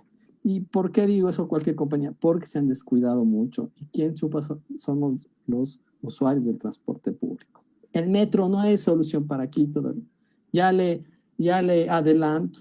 El metro de Quito, por ejemplo, la primera estación está en el Bicentenario. ¿Sabe cuántas personas viven ahí? Nadie. Me ayudó ahí un poquito la Universidad de Lisboa. Entramos con la Universidad de Geografía a mapear eso para ver si corroboraba. Yo tenía una expectativa grande porque datos de forma gratuita meter en un laboratorio, perfecto, me dijeron. No abarca ni 86,000 personas. Okay. O sea, todas las personas deberían ir a la estación ahí para que sea sostenible. Calderón, o sea, tenemos 327,000 habitantes. La empresa que diseñó el circuito del metro fue la empresa de Madrid. ¿Y sabe qué, David? Arrancaba la primera estación en el aeropuerto como otras ciudades del mundo. Qué interesante. Es decir, que los chicos que venían de otro país, de otras ciudades, pagaban unos $2, no sé cuánto vaya a costar el pasaje del metro. Bajen con sus maletas y se integren y vengan al hipercentro. Porque una carrera al aeropuerto de Quito son 25, en taxi $30. 40. Ya ves, y va una compañía apenas de bus, una. Es una pobreza. Entonces, la hacen la primera estación en el Bicentenario. Y otra que también me parece un poquito complicada, es la segunda estación en la Plaza de Toros. Es la segunda estación. Ahí la densidad ha decrecido como estaba en el mapa. ¿Por qué? Porque la estación del trole ya la sacaron de ahí. La Plaza de Toros ya no hay toros y yo soy en contra de los toros. Pero hay otras cosas que se deberían regenerar de Quito. Las personas siguen viviendo en las zonas periféricas. Y, por ejemplo, en la zona de Elegir, la Alameda, tenemos 87 edificios vacantes públicos. Todo ese sistema de territorio, como digo, que tienen que estar los arquitectos y los estudiantes monitoreando, especialmente la Facultad de Arquitectura. Territorio más movilidad va de las manos y no negociantes del transporte ocupar un área tan delicada. 6,000 arquitectos sin trabajos en Quito, 6,000, más con la pandemia 7,000. Y toda esa área tan noble, porque estamos hablando de 64 parroquias de todo Quito, David, podrían ocupar los trabajos del área de conocimiento. No sé si respondí a la pregunta. Sí, totalmente. Muchísimas gracias, Diego. Tengo una pregunta para Jackson. Jackson, buenas tardes, dice. Dice la pregunta, ¿cree que esta cátedra, la suya, ayuda a la trascendencia de los conocimientos ancestrales y a su vez promueve una activa adaptación de estos conocimientos a las tendencias musicales actuales? Claro que sí, es importantísima esta cátedra. Primero, partir desde una realidad de que nosotros los músicos afroesmeraldeños y los constructores, claro, lo hemos hecho por nuestra propia intuición de querer aprender, de querer tomar estos conocimientos que con gusto nos pasaron nuestros mayores, así como ha sido de poca importancia para el Ministerio de Educación nuestra historia, lógicamente también ha sido nuestra música, y nuestra música no está sistematizada, no está trabajada, se podría decir, está como intacta ahí. Y esta cátedra, por ejemplo, yo estoy dando construcción de instrumentos afroesmeraldeños. Ustedes que son de acá del Ecuador, que son ecuatorianos, conocen de que los constructores de marimba en el Ecuador son pocos, tan pocos que los conozco a todos. Sabemos que está Papá Roncón, que está Don Nacho en Telembí, que está Alberto Castillo en Esmeraldas. Por ahí vi una marimba que ha trabajado un amigo, una persona de Tumbaco, ¿sí? Y no son más. Entonces, enseñar a construir instrumentos en la facultad a los estudiantes es algo importantísimo, porque seguro que este trabajo nos va a brotar unos 2, 3, 4 constructores de aquí a unos 5 años, 2 años, no sé. Pero va a brotar constructores, que son los que no hay en el Ecuador. No hay constructores. Constructores de marimba, tanto cromática como marimbas tradicionales, no pasamos los constructores de 8 personas aquí en el Ecuador. ¿Sí?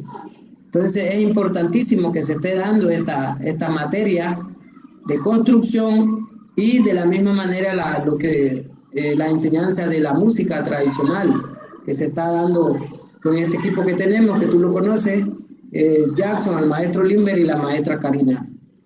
No sé si respondí la pregunta. Yo creo que sí. Sí, le respondió. Lo importante, ¿no? Porque como usted dice, ¿no? Son 8 constructores.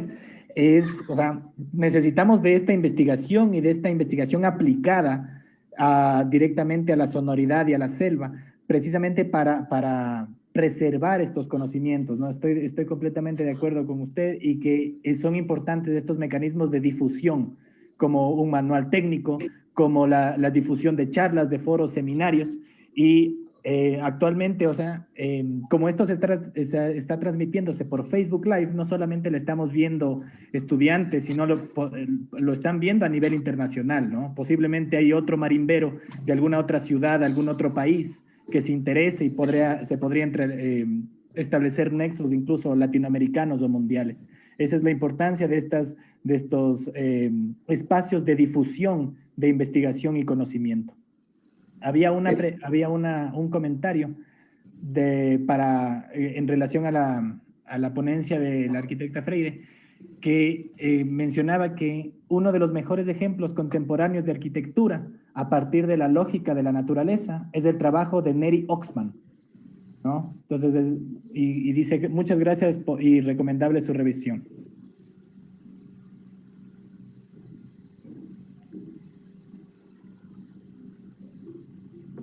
¿Tenemos alguna otra pregunta de los presentes aquí? Creo que tenemos tiempo para una pregunta más antes de las preguntas del cierre del evento y del seminario.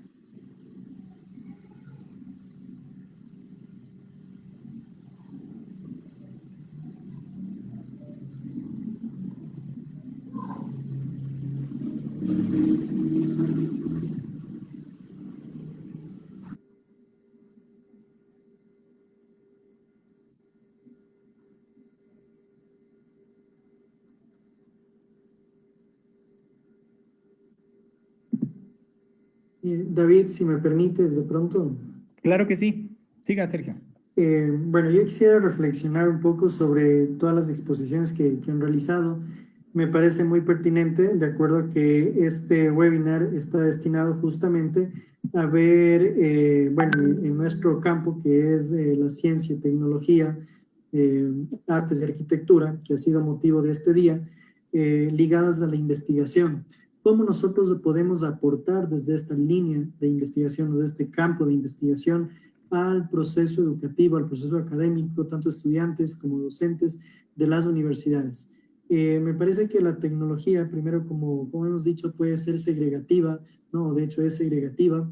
Se dividen en estos dos campos, de los que estamos conectados y los que no se pueden conectar.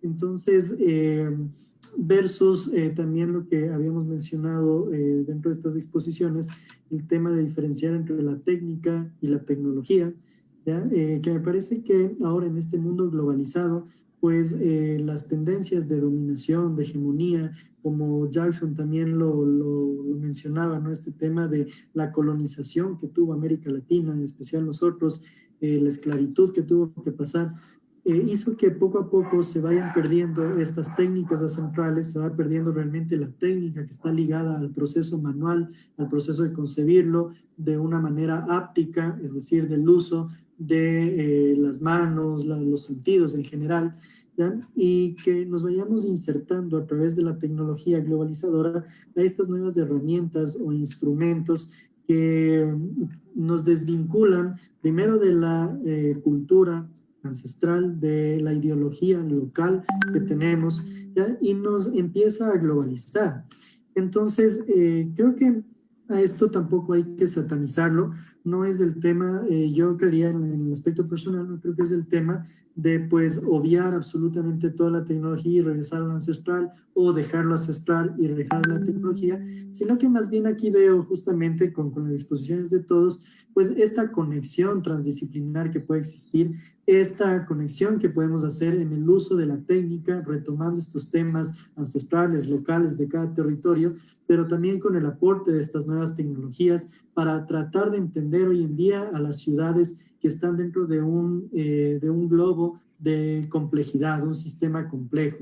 Creo que es muy importante también lo que Úrsula había mencionado, de que a través de esta tecnología poder crear estos paquetes mixtos, no ambientales o bioclimáticos, para que empiecen las ciudades también a ser analizadas desde este otro campo que no se le utiliza y que hoy por los problemas inclusive coyunturales de crisis sanitaria, de pandemia que vivimos, pues muy pertinente empezar a ver la visión de estas ciudades sostenibles, de esta visión de movilidad, lo que hablaba Diego, esta movilidad sostenible de igual manera, que están inscritas dentro de estos flujos, dentro de estos flujos tanto de ciudad, ¿no? O flujos estructurales, llamaría yo, porque son flujos tanto a nivel social, económico, de producción, de conocimiento, que hay que saberlos entender.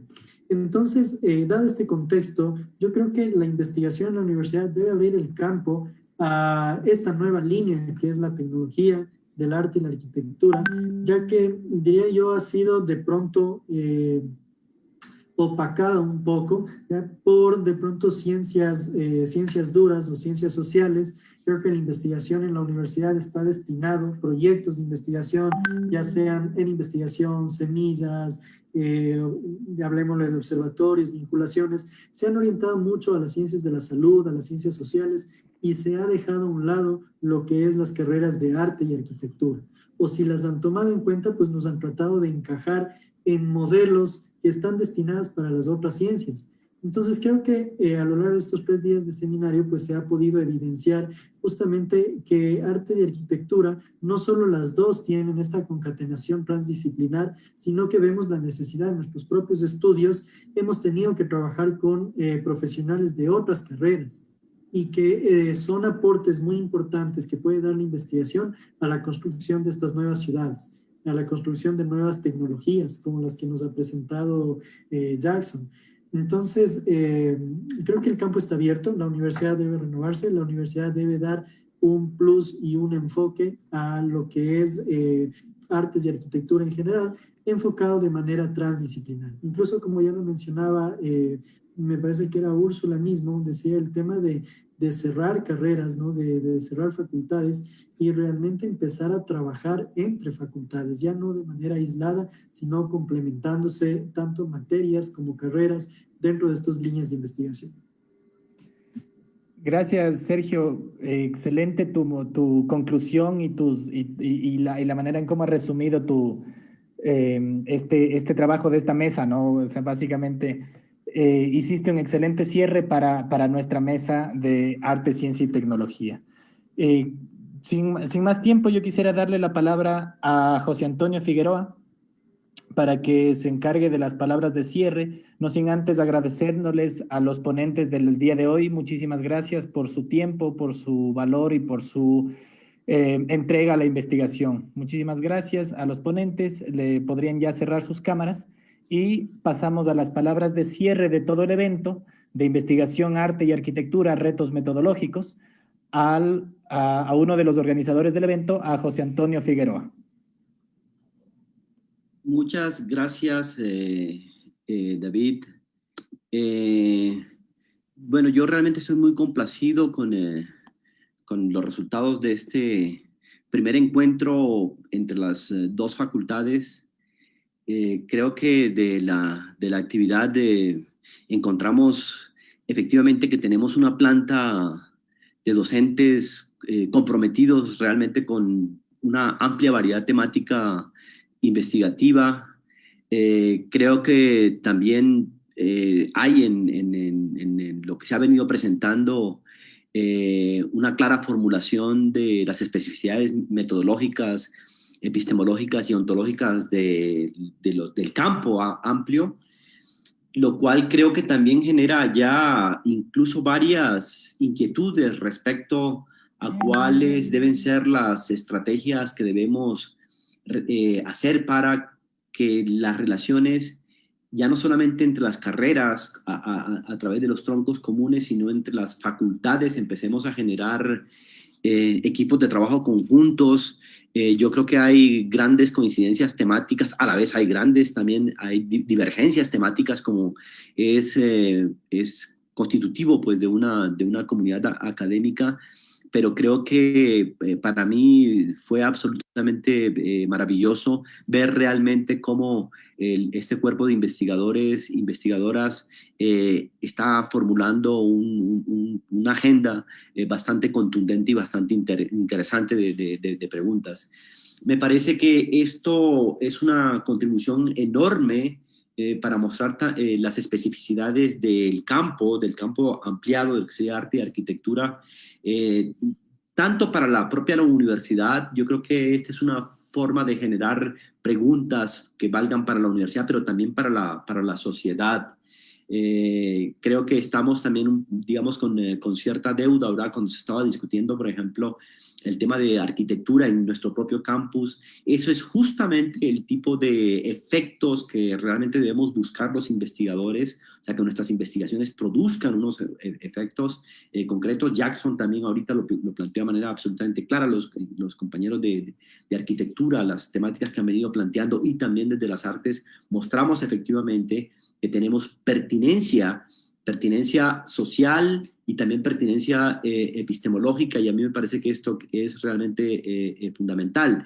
Creo que esto, incluso para posicionarnos a nivel de la sociedad, es una forma también de demostrar que la investigación debe ser un patrimonio público, y realmente creo que este tipo de actividades y la promoción de la investigación también da elementos para que la sociedad defienda a la universidad, que en momentos determinados entra en profunda crisis, en asedio económico, y realmente la sociedad debe mostrar, debe apropiarse realmente de lo importante que es este tema de la investigación por la gran incidencia que tiene para la resolución de problemas. Me parece también muy interesante haber visto entonces las grandes coincidencias que tenemos como campo ampliado, a la vez que las grandes especificidades como facultades. Creo que esto es lo mismo que se replica al interior de las propias facultades, que tenemos grandes coincidencias como facultades y a la vez tenemos grandes especificidades como carreras. Y yo creo que este es un trabajo bastante interesante que debemos empezar a dar un segundo paso para ver cómo activamos, por ejemplo, laboratorios de investigación conjuntas, proyectos de investigación conjuntas, a través, digamos, de la elaboración de algunos puentes que nos comuniquen como facultades, como carreras, ¿no? También creo que es bien interesante haber constatado esta presentación de investigaciones doctorales y postdoctorales. Yo creo que la presencia de los investigadores doctorales y postdoctorales muestra efectivamente cómo en el futuro inmediato realmente hay que empezar a asumir el rol protagónico de las investigaciones en las facultades. Creo que debemos seguir trabajando tanto al interior de las facultades como entre las facultades para ir justamente consolidando estas agendas. Yo estoy profundamente satisfecho y, bueno, no más que agradecer. Creo que también es importante la gran tarea que ya hablamos con Maritza y hablamos con Mónica respecto a la posibilidad de publicar los resultados de esto. Han habido varios comentarios tanto de artes como de arquitectura respecto a los protocolos de las publicaciones, y yo creo que este es un asunto que debemos también discutir. Es decir, hay una serie de críticas hacia todo el tema de la publicación convencional en revistas indexadas, pero creo sinceramente que sí vamos a hacer una crítica hacia el modelo de las revistas indexadas, que entre otras cosas también se ha convertido efectivamente en un negocio en muchos casos. Debemos plantear también unas formas en las cuales los nuevos protocolos, que efectivamente forman parte de los lenguajes artísticos y los lenguajes arquitectónicos, no riñan con el tema de la calidad, y eso me parece a mí que es fundamental, y creo que eso forma parte de las comisiones académicas, creo que forma parte de la discusión permanente que debamos hacer. En el caso, por ejemplo, yo tuve el privilegio, el gusto de dirigir una tesis de maestría en artes escénicas, y llegamos al acuerdo efectivamente que se podía escribir experimentando con el lenguaje dramatúrgico, y efectivamente salió una obra, un texto muy interesante, sin reñir necesariamente con la calidad. Entonces yo creo que tenemos varias especificidades como campo que creo que vale la pena ir viéndolo, y el tema de publicación de resultados va a ser uno, y en ese sentido, bueno, ahí vamos a hacer el trabajo permanente. Mónica nos dirá algo al respecto ahora con lo que va a decir, pero sin duda que una de las tareas más interesantes que sale es la publicación de estos resultados, empezar a generar unas formas de puente entre las investigaciones. Creo que hay discusiones pendientes también. En mi caso, porque yo estoy trabajando todo el tema de la arte y cultura del sur global, que tiene una gran conexión, bueno, incluso con la conversación que se giró ahora en torno a la presentación de Jackson, y creo que ese es un punto que también es muy importante, y lo que está haciendo el arquitecto Lozano hace mucho rato es súper importante, en el sentido en que está visibilizando estas grandes propuestas arquitectónicas que están absolutamente invisibilizadas. Entonces yo creo que tenemos realmente una agenda importantísima de trabajo. Yo no quisiera terminar sin agradecer a todos y cada uno de los miembros del equipo, a Maritza, a Mónica, a David, a Jaramillo, a Carlos, a Víctor, a Mauricio Guerra, a Ricardo, David López, a Javier León, a Stalin, Osvaldo, Cristian, que realmente nos metimos de lleno en estos días en esto, a pesar de estar en plenos exámenes. Y bueno, realmente las memorias también están ahí, están en Facebook, están en las redes, y yo creo que, pues, es decir, esto fue bastante fructífero. Quisiera darle la palabra a Mónica, a nuestra vicedecana, para el cierre. Muchísimas gracias, José Antonio. Sí, yo también le iba a anunciarle a la vicedecana en la Facultad de Artes para las palabras de cierre a todo el evento. Si es que Mónica podría ya abrir su pantalla, ahí está. Entonces, si usted empieza a hablar, le escuchamos. Perdón, muchas gracias. Muchas gracias a todos y a todas por la participación en este importante evento. Una felicitación especial a José Antonio por este webinar, una felicitación a Maritza como decana de la Facultad de Arquitectura. Pienso que este trabajo fue una demostración de cómo se puede hacer un buen trabajo si es que las facultades se unen, si es que nosotros podemos pensar en un bien común, un objetivo común. Y muy de acuerdo con lo que tú dices, este trabajo ha sido muy importante, un aporte muy importante para la investigación en artes de arquitectura, y pienso que desde el próximo semestre se podría ya empezar a trabajar en la edición para la publicación del libro o de la revista, depende de cómo decidan los ponentes. Una felicitación muy especial también a los ponentes, a las personas que participaron, al equipo técnico que tú ya les nombraste, gente que nos supo colaborar en todo este evento, que pese a las dificultades que hemos tenido de conexiones y todo, pienso que fue un aporte muy importante que está grabado, y que eso lo hemos difundido nuevamente en casos de que se nos caía la plataforma. Además, con este acto se da cierre al evento que hemos venido trabajando en la facultad por casi un mes, denominado Temporales del Arte. En ese sentido, tengo también que expresar mi agradecimiento a las autoridades de la Universidad Central que nos han colaborado, que han participado también del webinar, participaron de la apertura de este macroevento denominado Temporales del Arte, 12ª Semana del Arte 2020. A todos los profesores que con su esfuerzo, con su trabajo, con su creatividad, con su fuerza, energía, colaboraron también en la galería virtual que se está exponiendo desde la semana pasada y va a durar por 3 meses hasta mediados de diciembre. Pueden todos visitar, están cordialmente invitados. También a los estudiantes de todas las carreras, tanto de música, de danza, de artes plásticas, de escénicas, que se han puesto la camiseta y en todo este proceso también de exámenes, de estudio, supieron presentar su proceso académico, su proceso de aula, desde aula entre comillas, ¿no? Porque su espacio ahora, su espacio académico han sido sus casas, sus viviendas, sus hogares, y que nos han podido compartir estas experiencias muy enriquecedoras. Sin nada más que decir, un agradecimiento a todos y a todas por habernos acompañado, por haber participado a través de sus preguntas, a través de sus respuestas a los ponentes, y pienso que nos quedan muchas inquietudes y muchos compromisos para seguir adelante. Pienso que con este webinar y con estas actividades artísticas que hemos hecho se ha abierto una puerta, hemos dado un paso más y esperamos seguir caminando para el bienestar y el beneficio de nuestras instituciones. Muchas gracias, buenas tardes. Muchas gracias. Muchísimas gracias. Gracias a las palabras de nuestra vicedecana de Artes, Mónica Ayala, y al director de la unidad de investigación de Artes y Diseño, José Antonio Figueroa. Me despido yo también, no sin antes agradecerles a todos los presentes en este Zoom y también a las personas que nos han acompañado a través de estas mesas, a través de Facebook Live.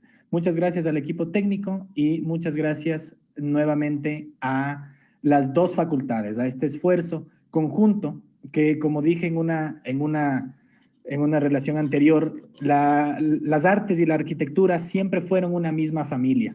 La modernidad nos convenció que éramos una familia disfuncional y divorciada. Yo creo que es un momento de volver a pensarnos como una familia unificada de arte, creatividad, diseño e innovación. Desde la producción de conocimiento, desde la investigación y desde la posibilidad de trabajar en conjunto. Muchísimas gracias nuevamente a todos los presentes. Perdón, David, bueno, disculpe que le moleste. Me estaba olvidando de algo que es muy importante también. Quería hacerles una cordial invitación. Después de 2 semanas se abrirá o se dará la apertura de la galería virtual que la Facultad de Artes está trabajando junto al Banco Mundial. En esta galería se expondrán trabajos de todas las carreras, igual de música, danza, escénicas y artes plásticas. Están todos invitados para la apertura. En 2 semanas ya estaremos publicando a través de nuestras redes sociales. Muchas gracias. Bueno, gracias.